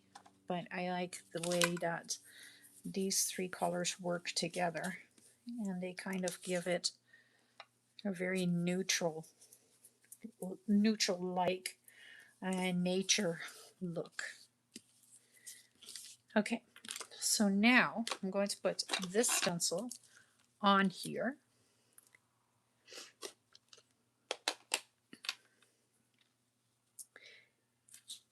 Like that. And I want to use don't want to use old tree. No, I want to use the hickory smoke. And I'm just going to give it a quick psh with the hickory smoke and hopefully get it like all over the place. Okay, I need a couple more. And I like this. And the reason that I like it is because it is blotchy. I didn't want like a nice even stream. I wanted it to be kind of blotchy. So I'm going to quickly dry it.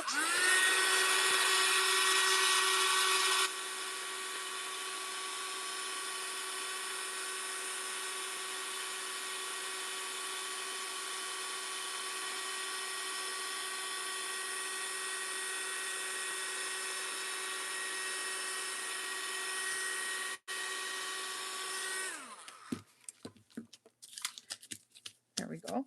Dry. And I like how that looks. It's kind of interesting. So then I'm going to grab one of my fairy stamps.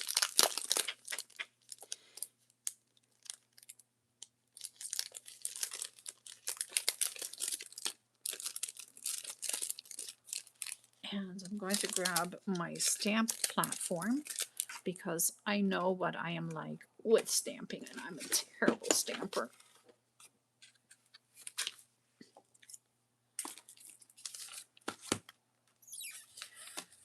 So I'm just going to put this here.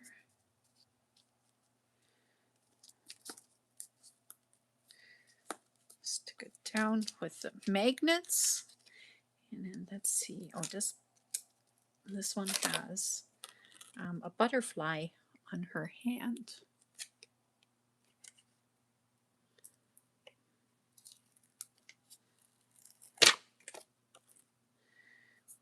So I want to just like kind of like right there.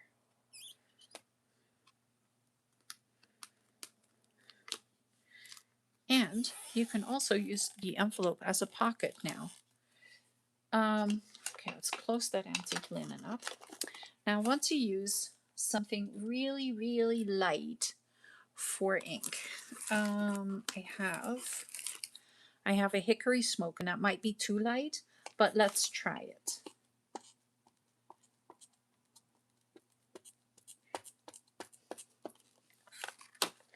So this is a Distress Archival ink in hickory smoke. When I'm stamping, I usually use archival ink. Okay, do I have something to go over that? I do. I'm just going to use my glue.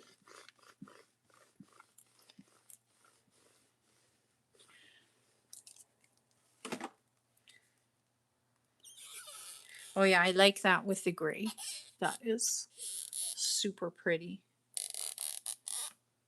Because I had already used a hickory smoke to spray the oxide spray on here. And then I'm using the hickory smoke ink to ink the fairy as well. So that is, yeah, I like that. I like how that looks. I'm not going to actually do anything else with it. I'm going to leave it just like that. So I'm just put that away. And no, I do not clean my stamps. I am terrible for that. I just don't.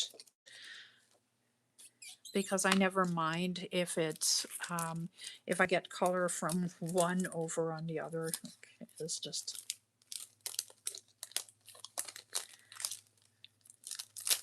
not a concern for me.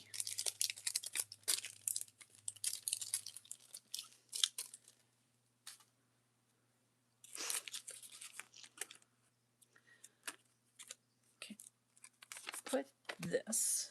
Oh, let's get all the insides done, and then we'll do all the outsides at the same time. So I'm going to, so that was my test piece. So now I can just go all of them at the same time quickly.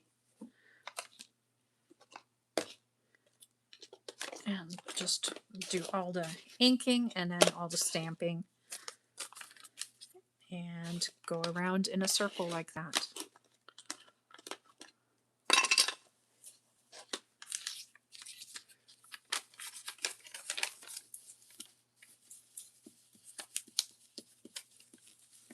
And they're not going to all be the same. Like that is, like it's next to impossible to get them to all look identical.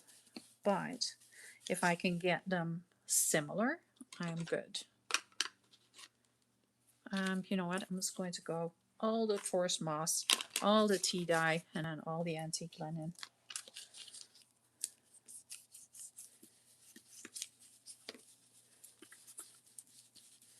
So this is just Distress ink. It's not Distress oxide. And I'm spraying it with Distress oxide ink.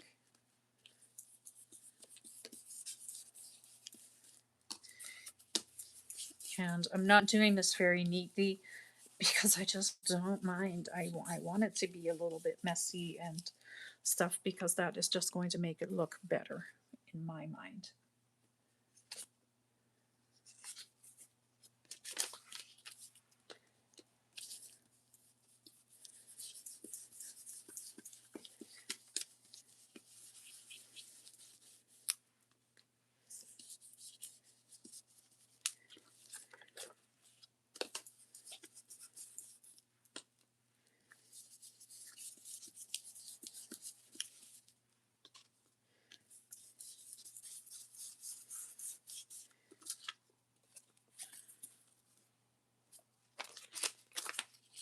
And the fifth one with the forest moss. I love that forest moss color. This is probably one of my favorites. There's not very many greens that are like that I really like in the ink colors. There just isn't. So the forest moss is one of the ones that I really like. all the other ones are just so bright and they don't really work for what I am trying to do. So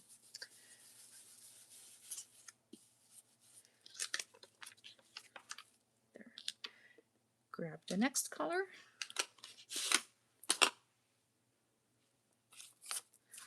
It's the tea dye.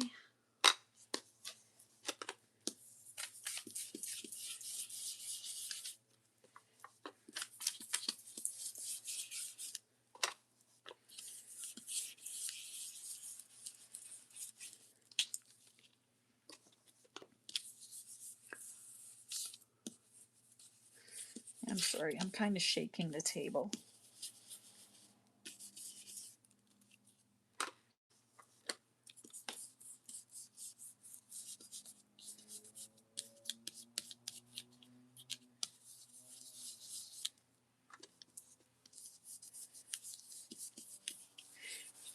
And I know it's blotchy.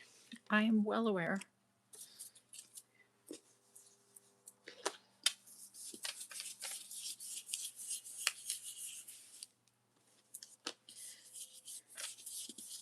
But once I spray on it, it kind of just disappears. That blotchiness just kind of disappears. So that's why I'm not too concerned.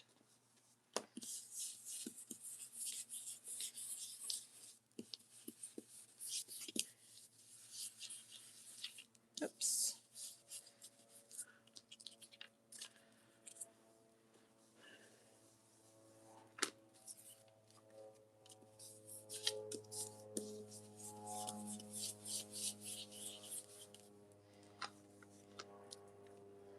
Oh, that plane is busy. Oops.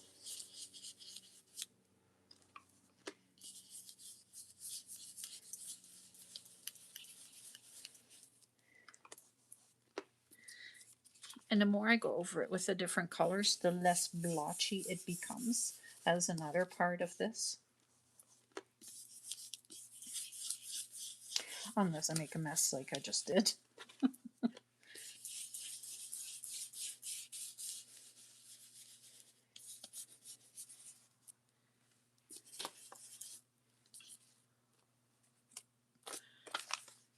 Do I only have one more left? 1, 2. 1, 2, 3, 4. Yeah, I do.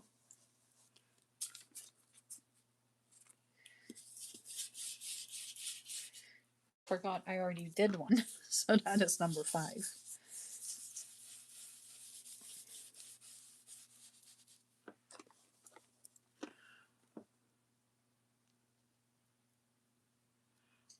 Oh, you watched my video on paint chip decor.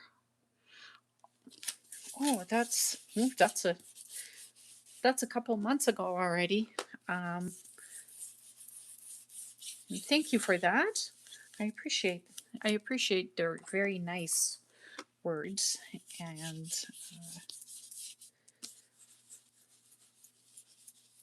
today I am playing with fairies and envelopes and mixed media. I love working with mixed media, and I am trying to combine all of that with my paper dolls. So I'm just kind of like experimenting with different techniques and stuff. That's like, and I'm taking you guys along for the ride. That's what is happening.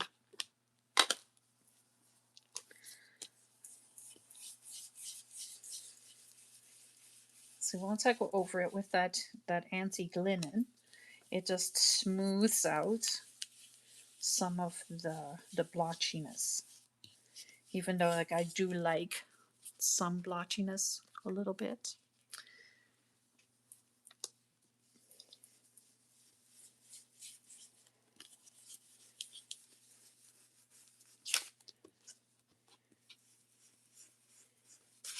Oh, these envelopes are really, really flimsy. So it's like they just fold up because I have a heavy hand with the ink. I don't know if you can tell. That's one.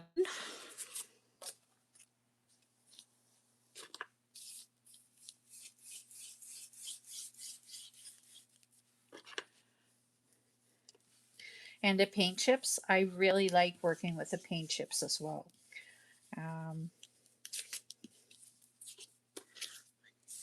I will be revisiting that pretty soon also, like, because now I want to see like what can I do with the paper dolls and paint chips, or like, you know,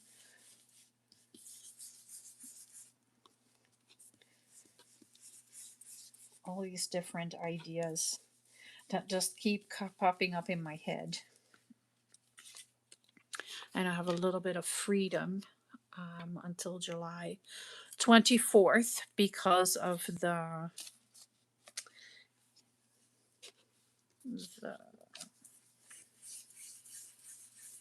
um, what is it called?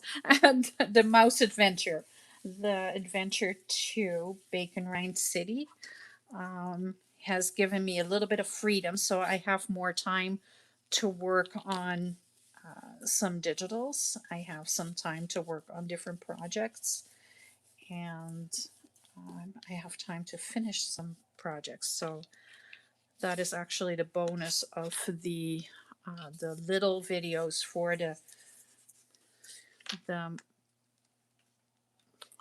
adventure to Bacon Rind City. So tomorrow there is not a Bacon Rind City video. Tomorrow is Paper Doll Saturday, as always. So that is going to just continue on. So if you are new to my page, like Phyllis and Mitchie Mama, I do every Saturday, I do a paper doll video where I create a new paper doll, and the doll and 2 or 3 outfits are usually free for the week. And then after, when the next one comes out, the previous week one is no longer free and gets all kinds of accessories and stuff and becomes part of the regular collection of paper dolls. So it's a series that is kind of happening now. And I think we're at 10 paper dolls already, you guys. Like, that is going so fast.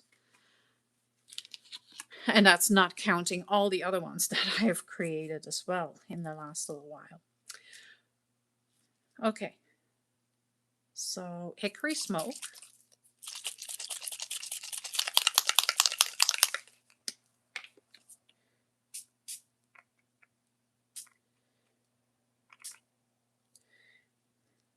Right there.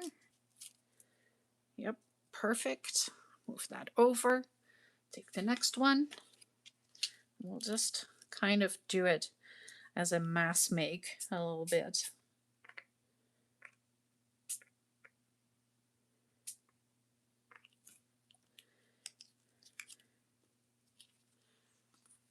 And then it can just all dry for a moment.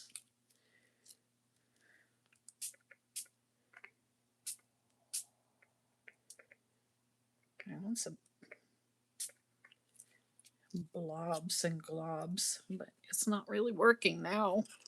Of course it's not. It works perfect the first time, and then the second time is like, yeah, not going to do that. Like, nice that you want that, but not going to happen.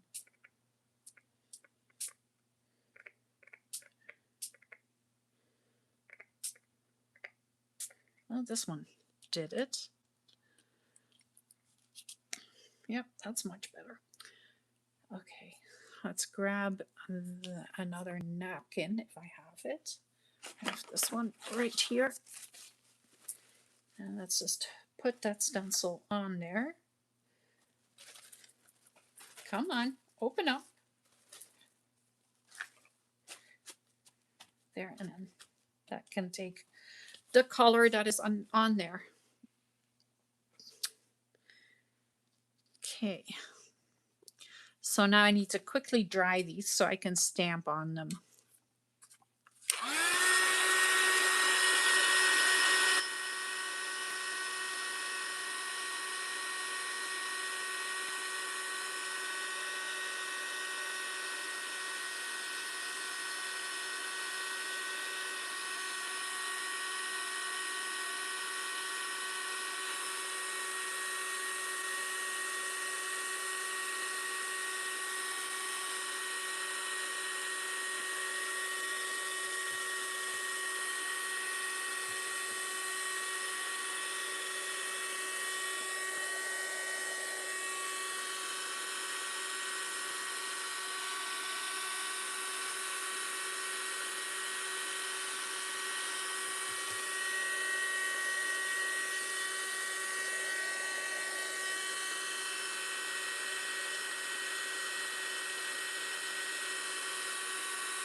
Which one is your favorite, Phyllis? If you binge watched them all, you must have a favorite.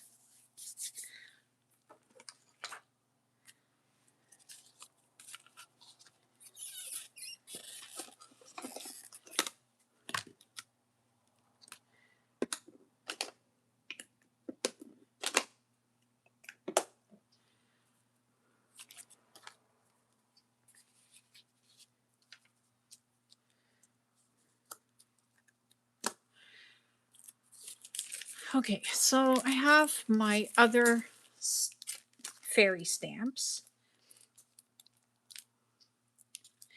And I just want to stamp them in here. And I don't want to put them all in the same spot. So some are Lavinia stamps and some are just regular fairy tale stamps. But I have a couple of Lavinia ones. I was actually really lucky. Like if you look at this, like that's a Lavinia stamp and I got it for 25 cents in a thrift store.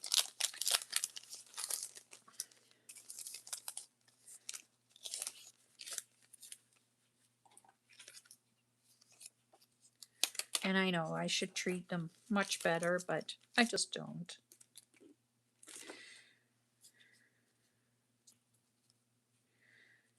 To put this, I think, right here. The bottom.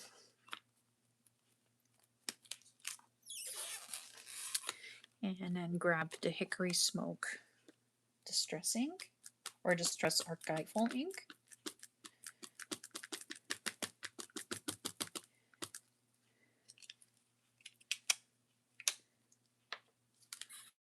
And close it up.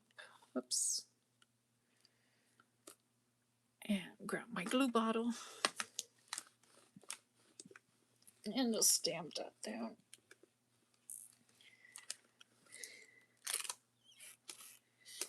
Oh, that worked.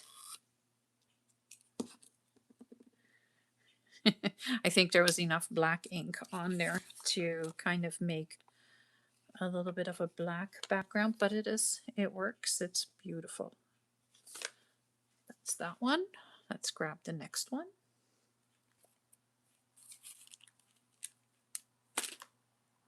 Maybe.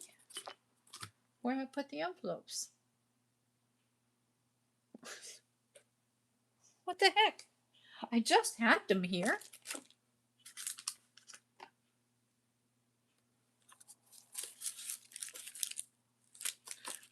What did I do with them?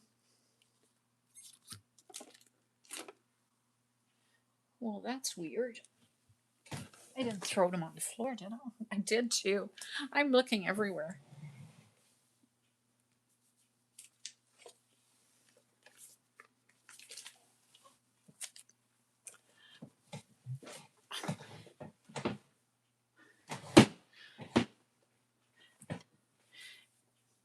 The ladies with the picnic, the brunch, or the actual picnic.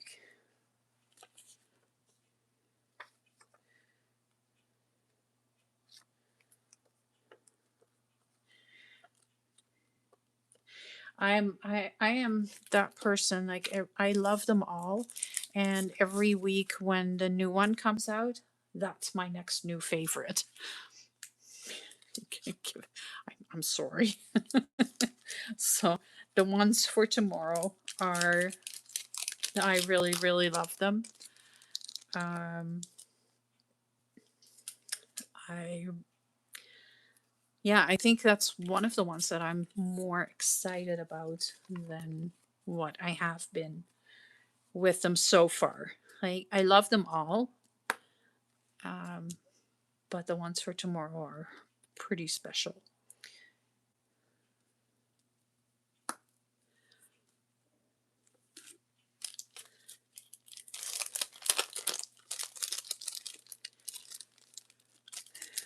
I gotta get moving because I have an hour left and I still have quite a bit to do.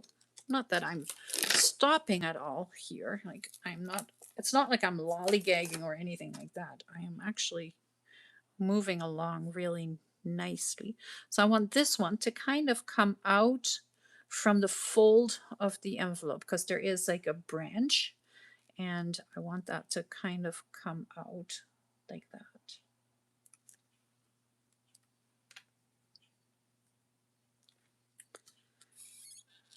No, I don't. I want that to come off of the edge here. I was just thinking, like, if you put stuff in the pocket, then you can't see.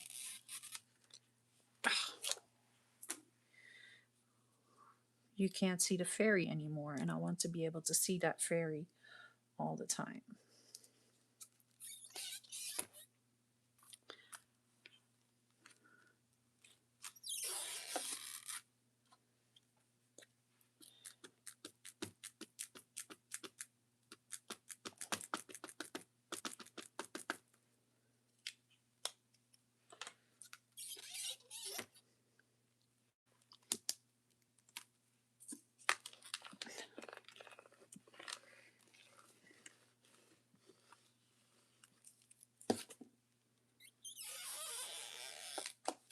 Oh yeah, that's pretty.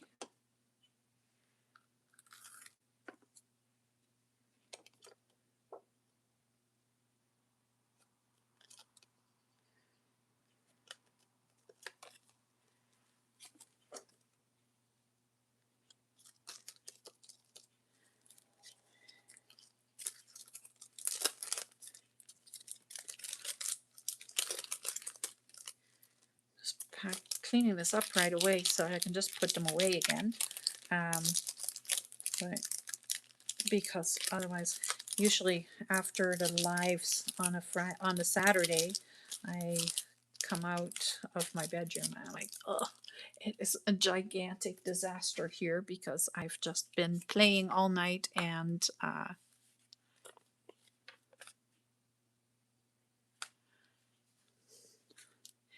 tomorrow is not the brunch. Tomorrow is still a surprise. I haven't shared yet what I'm doing, what the doll is for the, what the theme is for the upcoming week. This is the dragonfly keeper.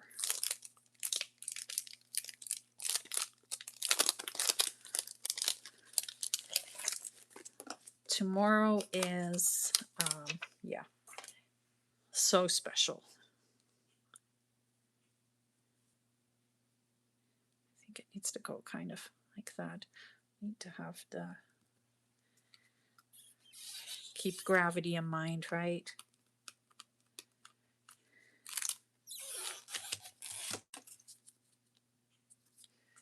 You go away.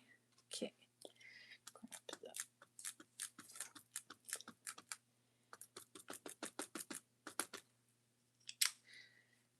That. At least you can see, like, I use my stamps. I use them for all different kinds of things. I try to use them for lots of mixed media projects, and I just love fairies. So when I came up with that idea, I was like, oh yeah, I'm going to make a spread and I'm going to use all my fairy stamps. And yep, I had it completely planned out.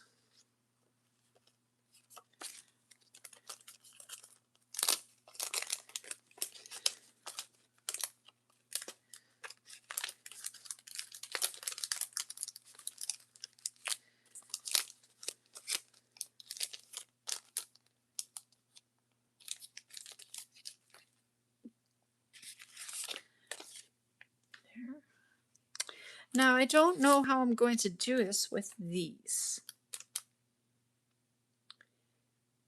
I may have to just do one and be really careful when I put the ink on.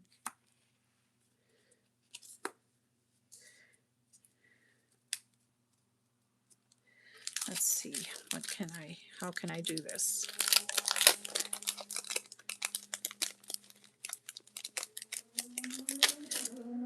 I don't think I've even used this one yet.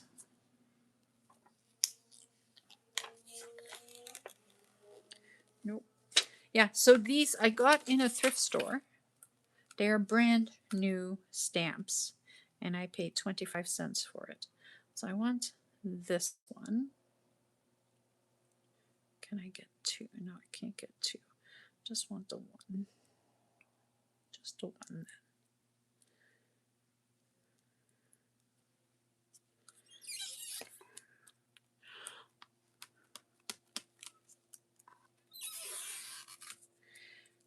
And yes, the brunch is very cool.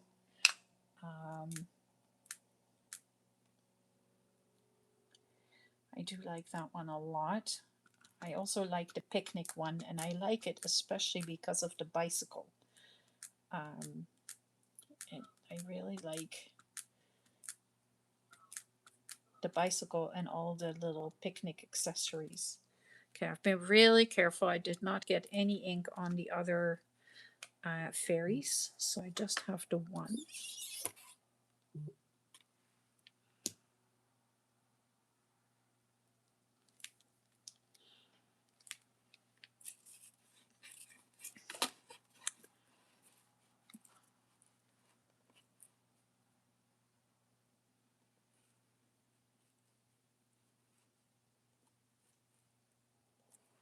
Oops, I just lost what I was doing.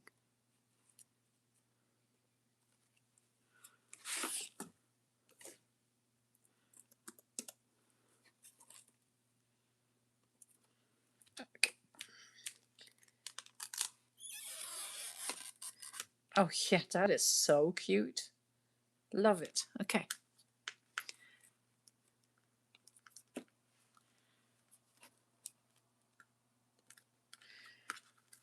Oh, so the brand new stamps are so they're, they're super sticky.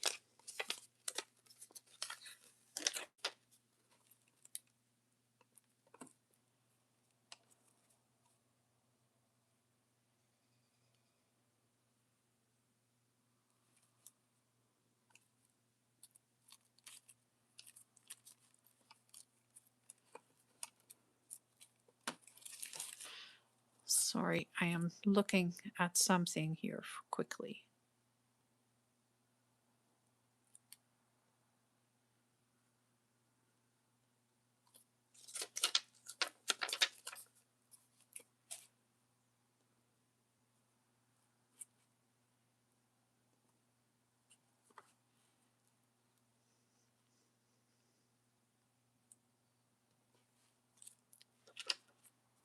Hmm.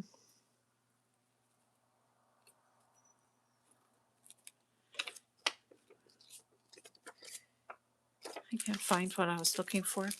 Okay, so this one is done as well.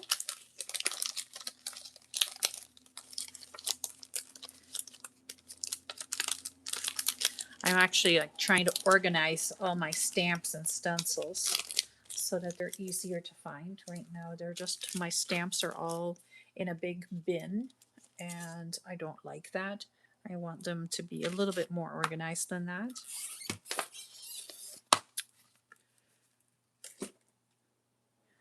No, that's not where that goes. That goes right there. Let's just put it away immediately in the right spot, and then you don't have to tidy it up. Okay, so there we go. There is the insides of the pockets, right? So this is all just going to go.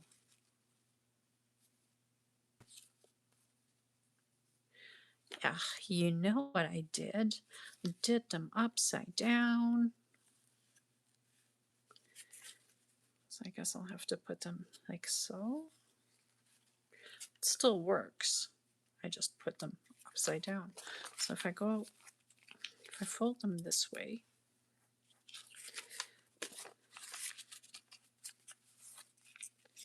yeah, that works.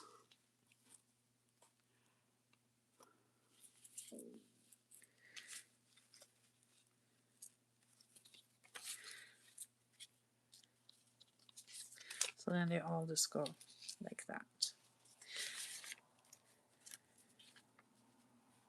And they did get a little messy, but that's okay.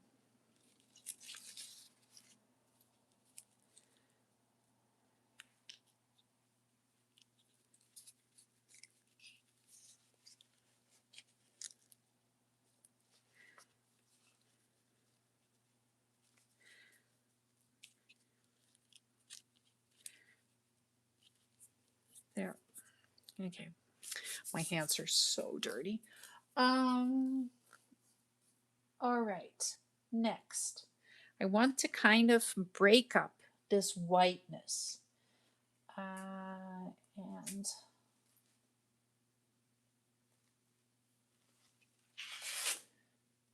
no, I don't like that. Oh, I am so picky. Are you guys that picky as well? Maybe I want to do this.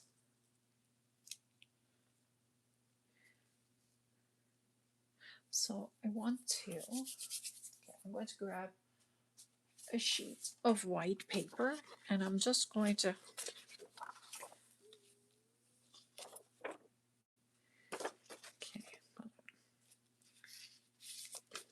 let's close these all up like that. Make sure that all the fairies are in the same direction because that would not be fun. There. Okay. So I kind of want to do them two at a time.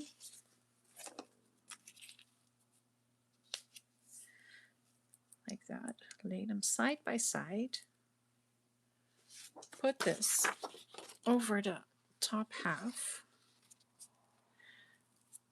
This can go right here. And then I'm going to take the same colors that I've already used. I'm going to spray on here.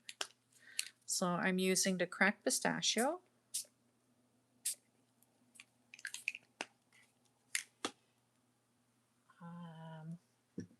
The old paper.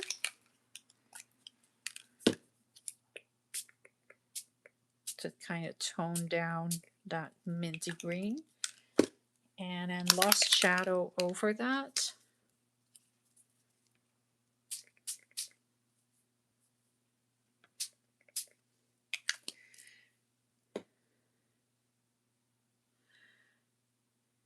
And grab the napkin again.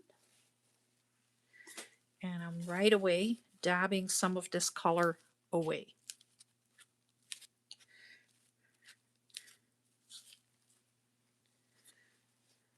And that way we get more of a chalky look. Then, yeah, I think I like that.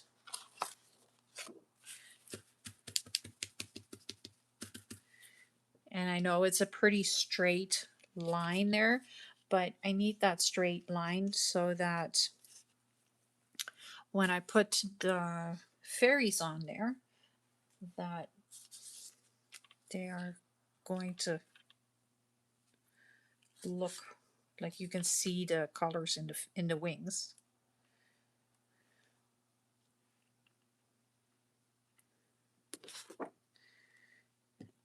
And of course, none of them are going to be exactly the same because I didn't measure, so I'm just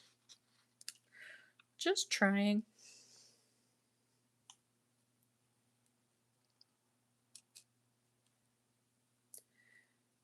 I'm not even putting the stencil in the same spot all the time because I'm not that concerned about that.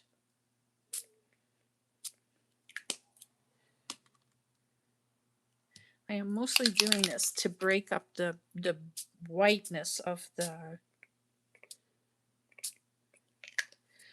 envelopes. Lost Shadow. Whoops. Threw the glue around. And then again with the napkin, blotching up the ink so that it turns into like a little bit more of a muted color. There we go.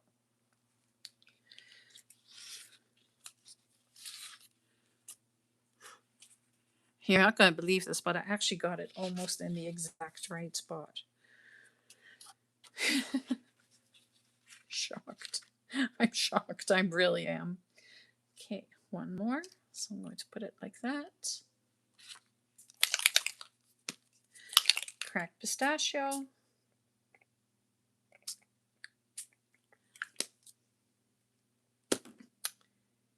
Old paper.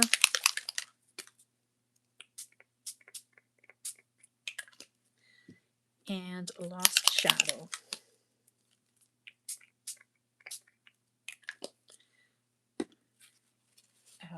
Well, hickory smoke. That's what I used by accident, so it's okay. It's not a big deal. I don't think it'll be super visible. It might be a little bit more gray than the other ones. Okay, so I keep telling you that when I'm using photo paper, that the ink becomes permanent. Let me show you.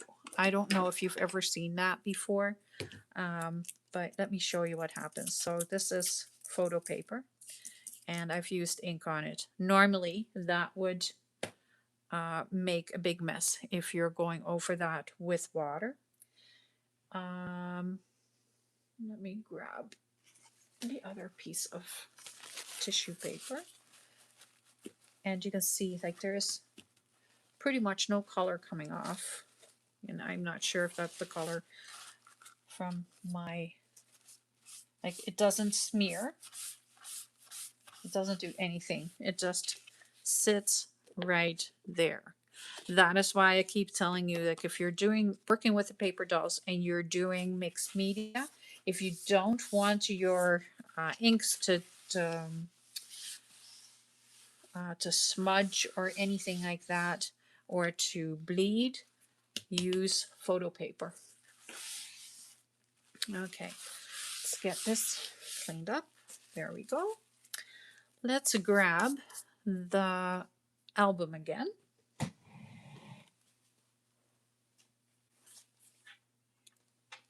Because I think this is, yeah, this is all dry now.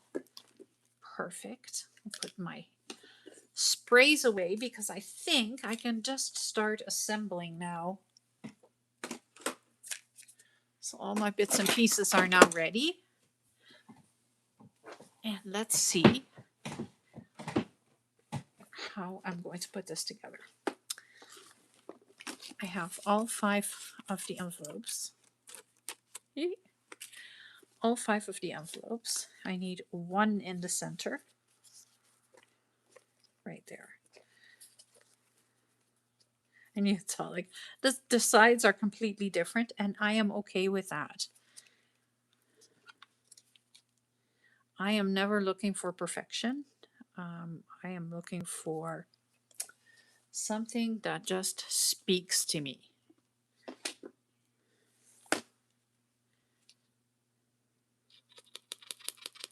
I'm just opening my glue up, and I'm going to go around this whole area.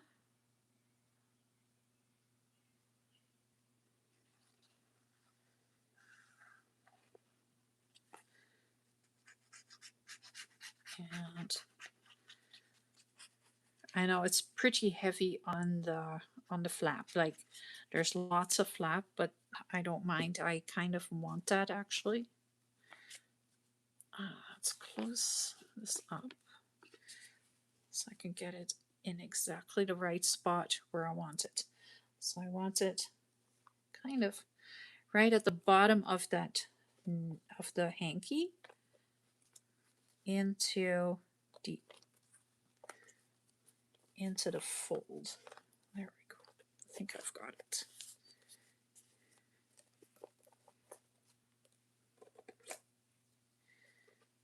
Grab a little tool to help it.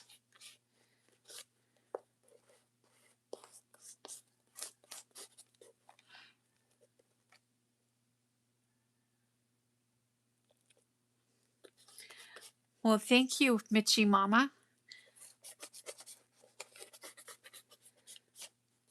So every Saturday between 8 and 9 is a new paper doll video. That is without fail. And I'm right now working on the City of the Paper Dolls. So that is kind of like, that's the freebie every month, every week is part of the City of the Paper Dolls. So I'm going to close this up, try and get it in the exact same spot. So I'm just going to leave this right here. And then I can put the glue on here and it will just line up perfectly. That's my story and I'm sticking to it. You guys, I don't even know if it's going to be straight. Let's put it that way.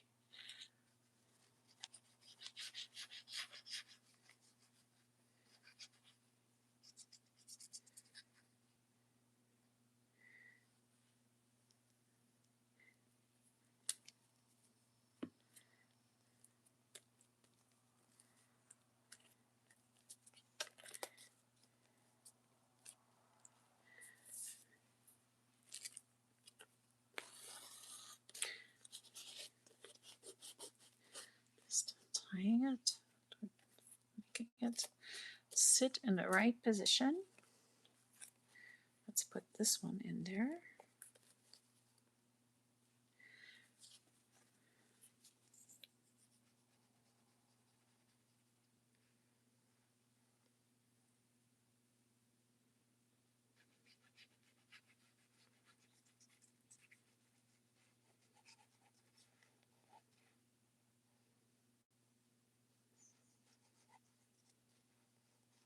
Now the cool thing is that how I want to attach the fairies.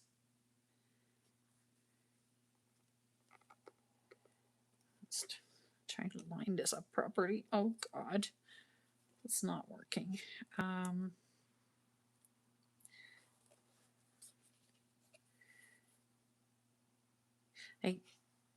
I think once the fairies are on here, you will be able to see their wings, but you won't be able to see the back of the fairy. That's kind of where what I'm trying to do, so that when you flip this over, right? So you put I'm putting the fairy right there. I put it too low. That doesn't work. Oh, for gosh. Oh well, it is what it is. So then like this just becomes, I'll need to put something behind her head because yeah, I used other things that are on the back side. That's I was trying to avoid that.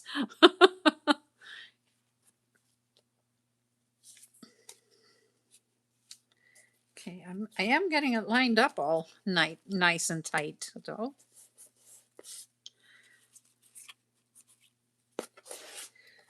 But what I was going to say is like, so all the dolls are kind of going like this.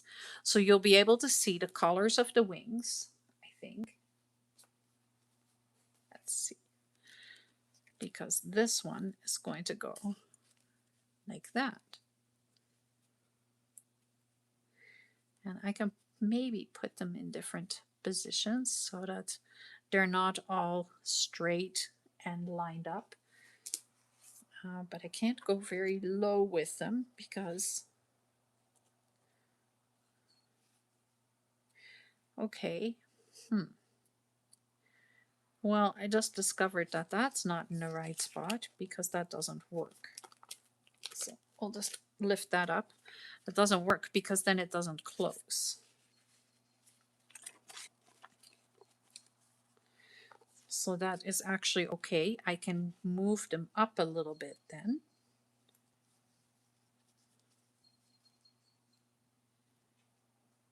To right about there, because I need the wings to be able to sit properly.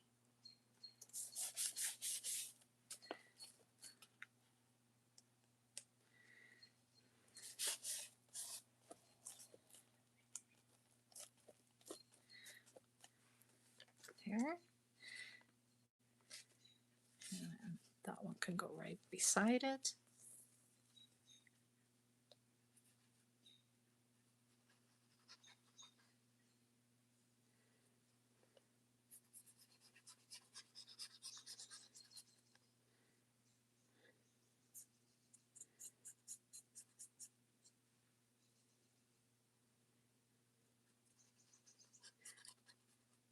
So I'm kind of trying to turn it into journal pages where there is lots of um, space to do, like to put for writing space and to put journal cards and all of that, um, while also kind of having something whimsy.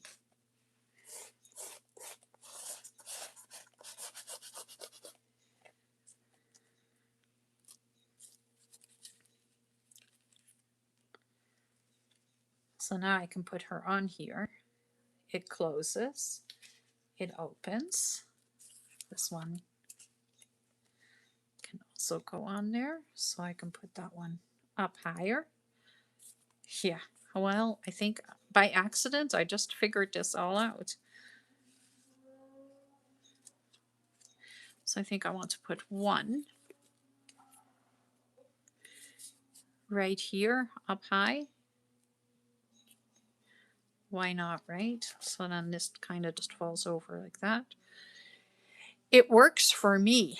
It does. I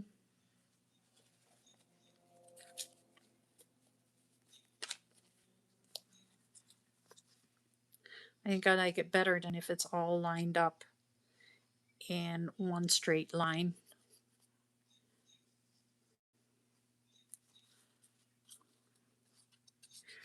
I'm actually really proud of myself because I managed to do all these big spreads in 3 hours.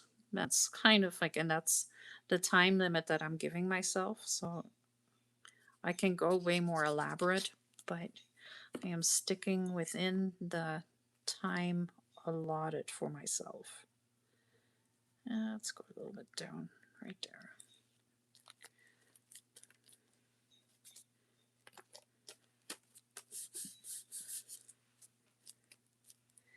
I like it. Okay, my hands are really bad. What am I going to do next? Because I do want to put a little bit of something else behind them, and I think I want to use the hanky that I just cut that big piece off. I think I want to cut some strips and put a little bit of fabric behind them so that they get some extra, just a little extra.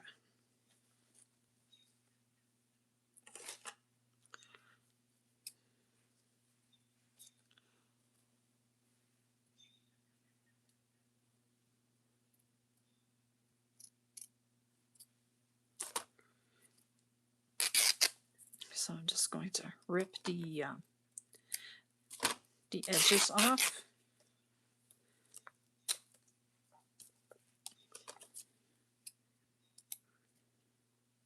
You know, you can use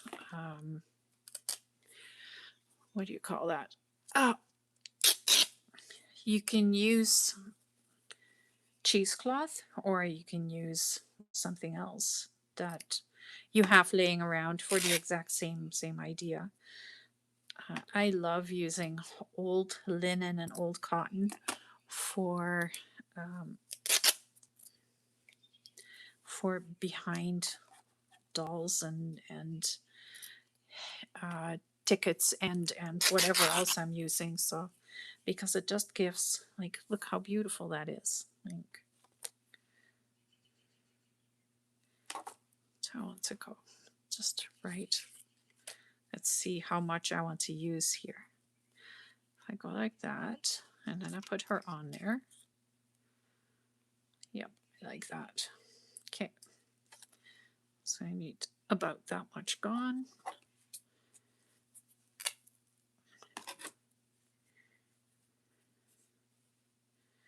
I am assembling now, so we are reaching the end of the project.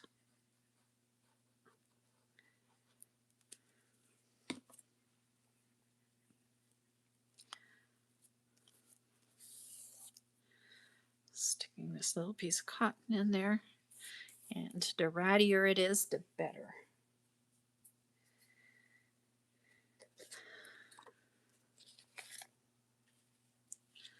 So I want her to come out just like that. And that is still right at the edge of the page.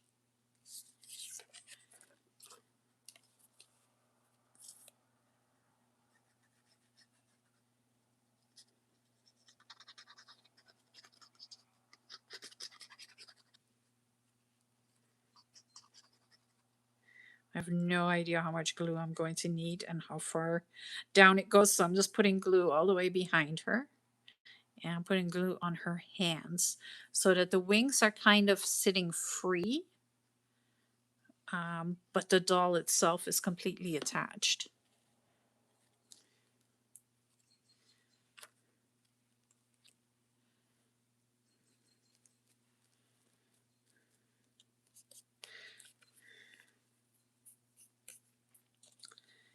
Okay, I removed some of the glue. There we go.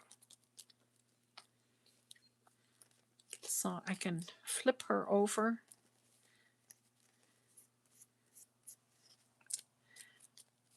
Just like that. Ta-da, that's one.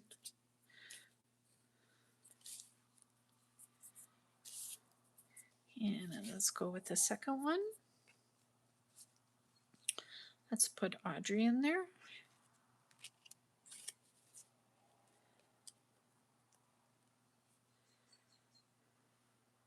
Oh yeah, I love it.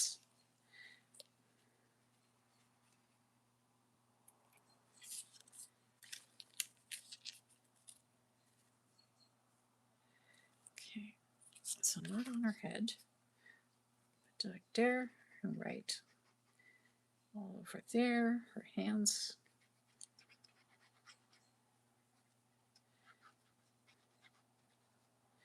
And then all of her legs.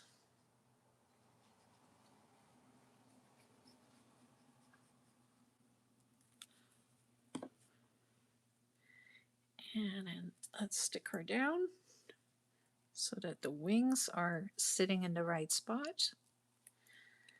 Let's take the glue off from her hand. And then she is in the right spot and she can flip back and forth. There. Let's grab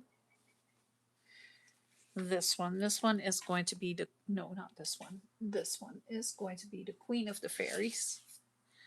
So she will be taking the center stage right here. That is the one that I made on Monday. And I think I want her right there.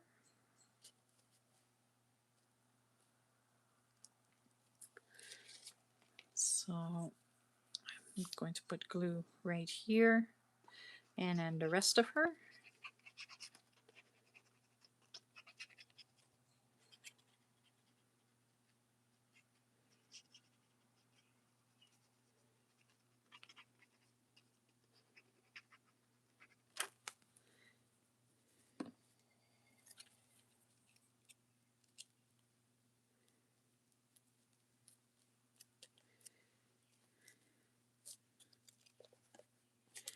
There we go. That's, I think I need to move it over just slightly so that the wings aren't getting stuck. And they still are. So these wings are a little bit wider than all the other ones. Okay. There we go.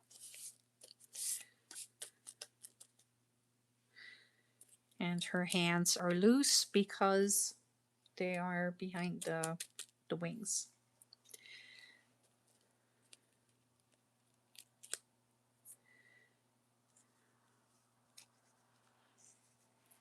And then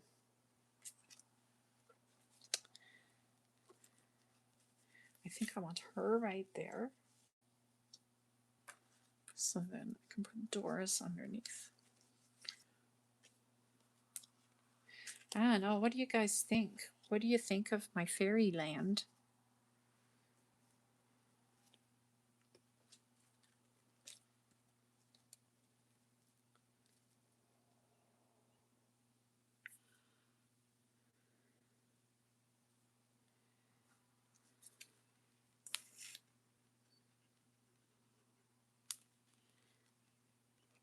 you're enjoying this just like me, because this is actually like, this is a project that I'm really liking.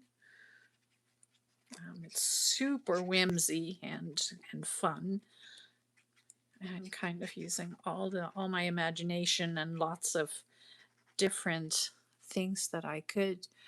Um, actually have stuff sitting here that I was also going to use, and I haven't even gotten there because everything that I was using was just working exactly how I was imagining it. So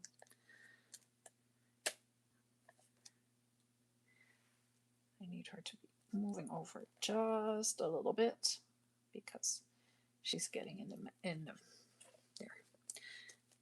The wings are getting in the way. So then let's put, oh, I forgot all the fabric that I was going to put on there. Shoosh.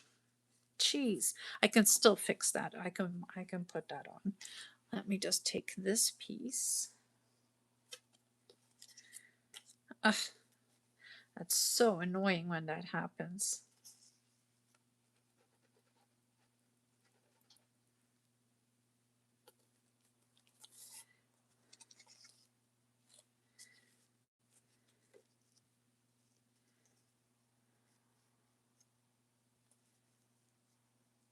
I think these wings are too big.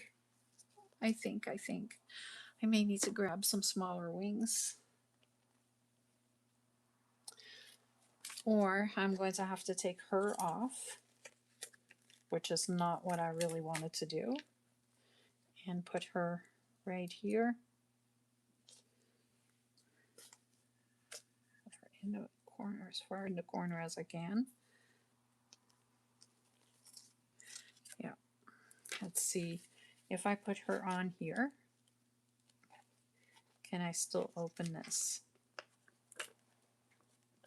Yes. Okay. Well, it is what it is. The wings are just too big. That's something that you do have to keep in mind. They're not little wings. They are fair size.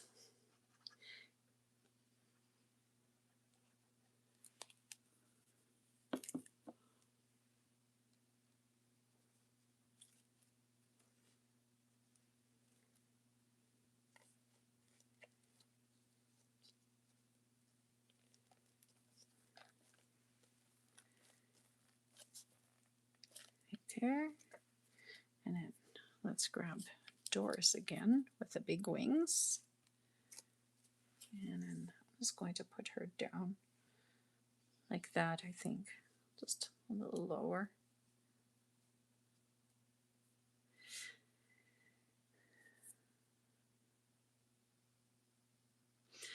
And I want a piece of fabric.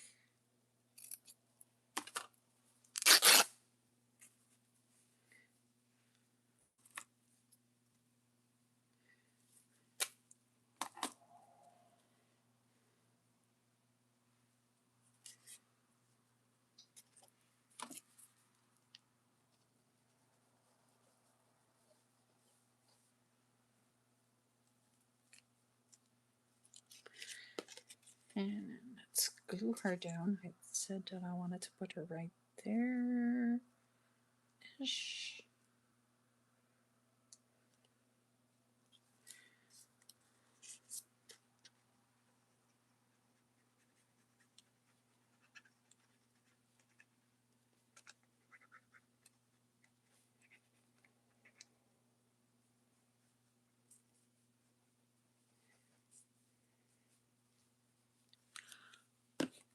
Okay, let's put this one on here.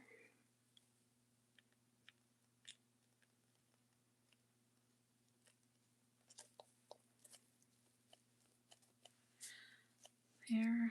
We'll need, how much can I take off here? Oh, that's fairly easy. Okay, let's take a piece of the fabric.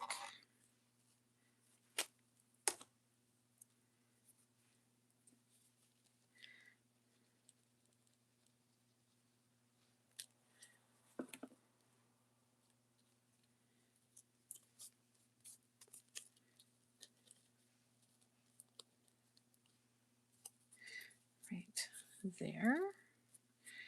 And then glue back behind her leg. And stick it down. Just like that. And I'm not happy with where Audrey is sitting because you can't see her face. So I'm actually going to try and take her off of the envelope.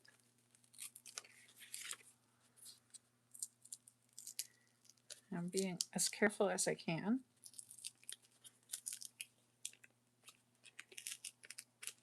I just don't like where she's sitting, so.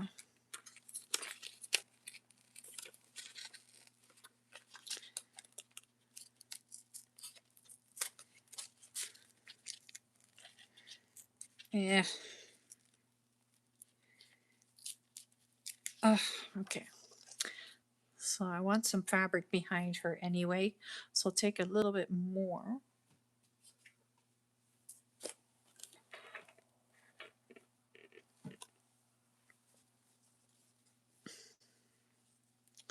Take just a bigger piece of fabric so that I'm covering the boo-boos on the envelope. I put it like that, then you can't see that I made a boo-boo.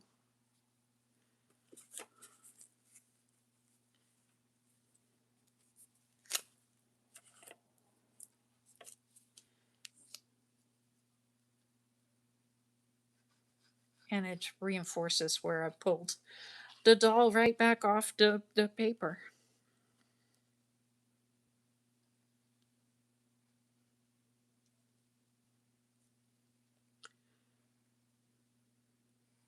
Just putting a little bit more glue than what I usually do, just to keep the envelope reinforced.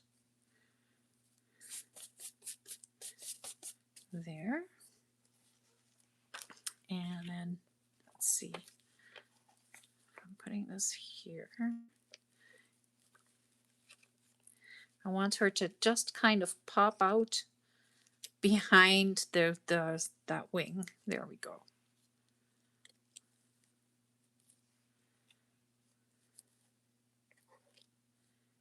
There. Right there. Let's see, I'm going to have to glue down a little bit of the wing.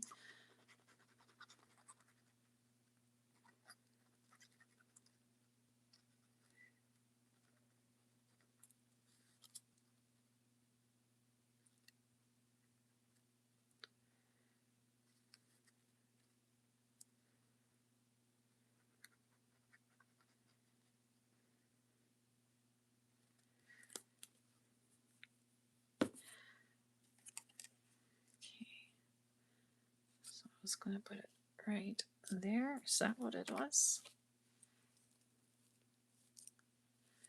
Let's put her right there. That's good.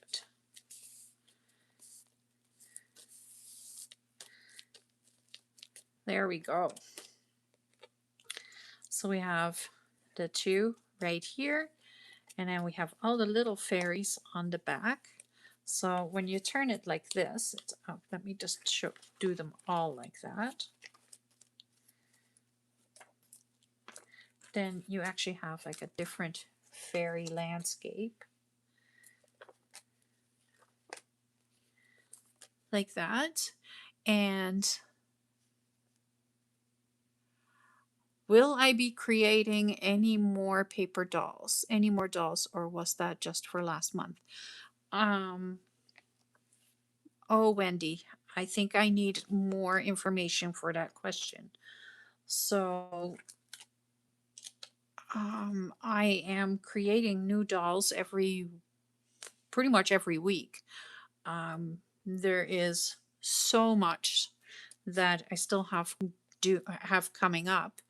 I just put this into my shop yesterday.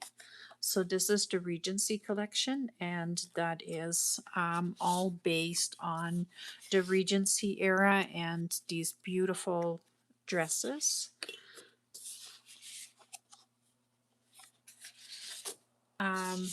Tomorrow is a new paper doll. and like they're coming. Like there's so many more coming.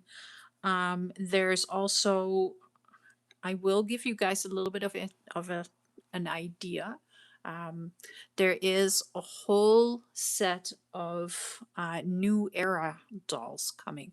So I did the 1950 dolls, and I did the 1950 dolls, which are like Eartha and Audrey and Doris and Lena, and then there's Dorothy. Um, who else is there? Lucy is there. There's like 10 dolls for and all the outfits. So every dress, every pair of pants, everything, it all fits on all the different dolls. So like I'm just creating the dolls so that you can mix and match and pick your favorite and do whatever. But what I am trying to create right now is to have, so done the 50s. I'm trying to have a set of leading ladies for the 60s, a set of leading ladies for the 70s, and a set of leading ladies for the 80s. So that is what I am doing. Um, so every week there will be more outfits, but I am also still creating a new set of dolls for, like, that's for the month of July. I'm working on that for and then there's like all the other ones where I just suddenly come up with an idea and I figure that out. So like the fairies that I did on like I put those out last week because I just suddenly came up with the idea of making fairy dolls. And then um yeah, yeah, I'm really sorry. Like I am working on this and I am having so much fun. um there's I try not to charge a lot. um and every week there is a freebie, so I love having all this available. um but yeah, they are a lot of work and I would love to be able to give them for free, but um that's just not possible. There's just that much out there. So yeah, these are my fairy dolls for the week. I am super happy with them. Yeah, all the dolls. Like, so, oh, I can't. Well, let me. How can how can I show you that they all fit? But yeah, like it's easy to see. I can put this one underneath here, and you can see like they're all the same size. They're all the same build. They're all the same size. I am doing that on purpose because I want you to be able to say, well, she is my favorite. So I want to have the clothes fit on her. And if I make the dolls different sizes and different shapes, then that doesn't work, right? Let's take a look. I believe that even, let me close this properly. Even these are the same size again. So, well, no. So this is the only set of dolls, of outfits that don't fit, right? It does, like, it probably will if you're okay with being able to see the feet. Um, my mind is that no, this is not proper because you can see the feet and you weren't allowed to see feet. So I'm very picky on little details like that. But other than that, like the ballerina outfits fit on all the dolls. Um, it is so hard to show, but yeah, like everything works. And if it doesn't exactly work, you can usually cut it down a little bit and get it to fit. But the ballerina doll was a separate one that I made. Like I made a whole new doll because it's ballerina dreams. Um, and the this one is also separate. So this is kind of where I started. And now that I'm on a roll, now everything is fitting properly. I may revisit this set and get it to work a little bit better so that it fits better on the other dolls as well. But you can see like even the face is different from all the other ones. So, and that's the same with the Ballerina Dreams. Um, the Ballerina Dreams was built on me. This is me as a teenager. So I just played, and then I found something that I actually thought was really cute, and so this is actually me. You know, I'm sometimes a little weird, but I wanted to have something like that. Um, right here, I can show you with this one because she is loose that the outfits fit on every doll. And this is also an example, like if you have one of the dolls, there is nothing stopping you from creating um, your own designs and making something different. I am hoping that the dolls are inspiring creativity.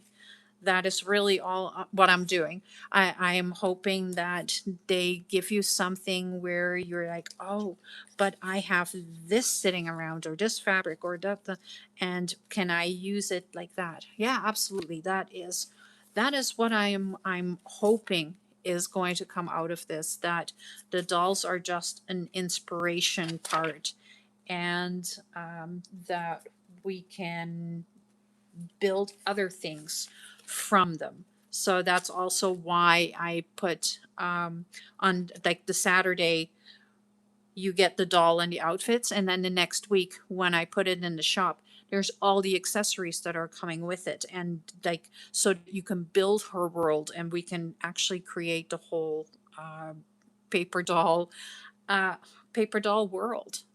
So that is my thought process behind them. My lights are going off because they're on a timer. So, I would love to spend more time with you guys, but I will be back next Friday for a live. Um, Tomorrow morning is Paper Doll Saturday. And I'm in love with the ones for this week, so I'm hoping that you guys will like them too. If you like, make sure that you watch all the way to the end because, of course, we're finishing the camping paper doll first, and then the new ones are coming out. So, but I hope you're going to watch the camping part as well as the new dolls or the new outfits. Have a wonderful evening, and I will see you again next Friday because well, tomorrow I will be there, and then the rest of the week is the adventure to Bacon Rind City, and I hope you guys are enjoying that as well. Um, have a wonderful rest of your evening, and I will see you tomorrow. Bye.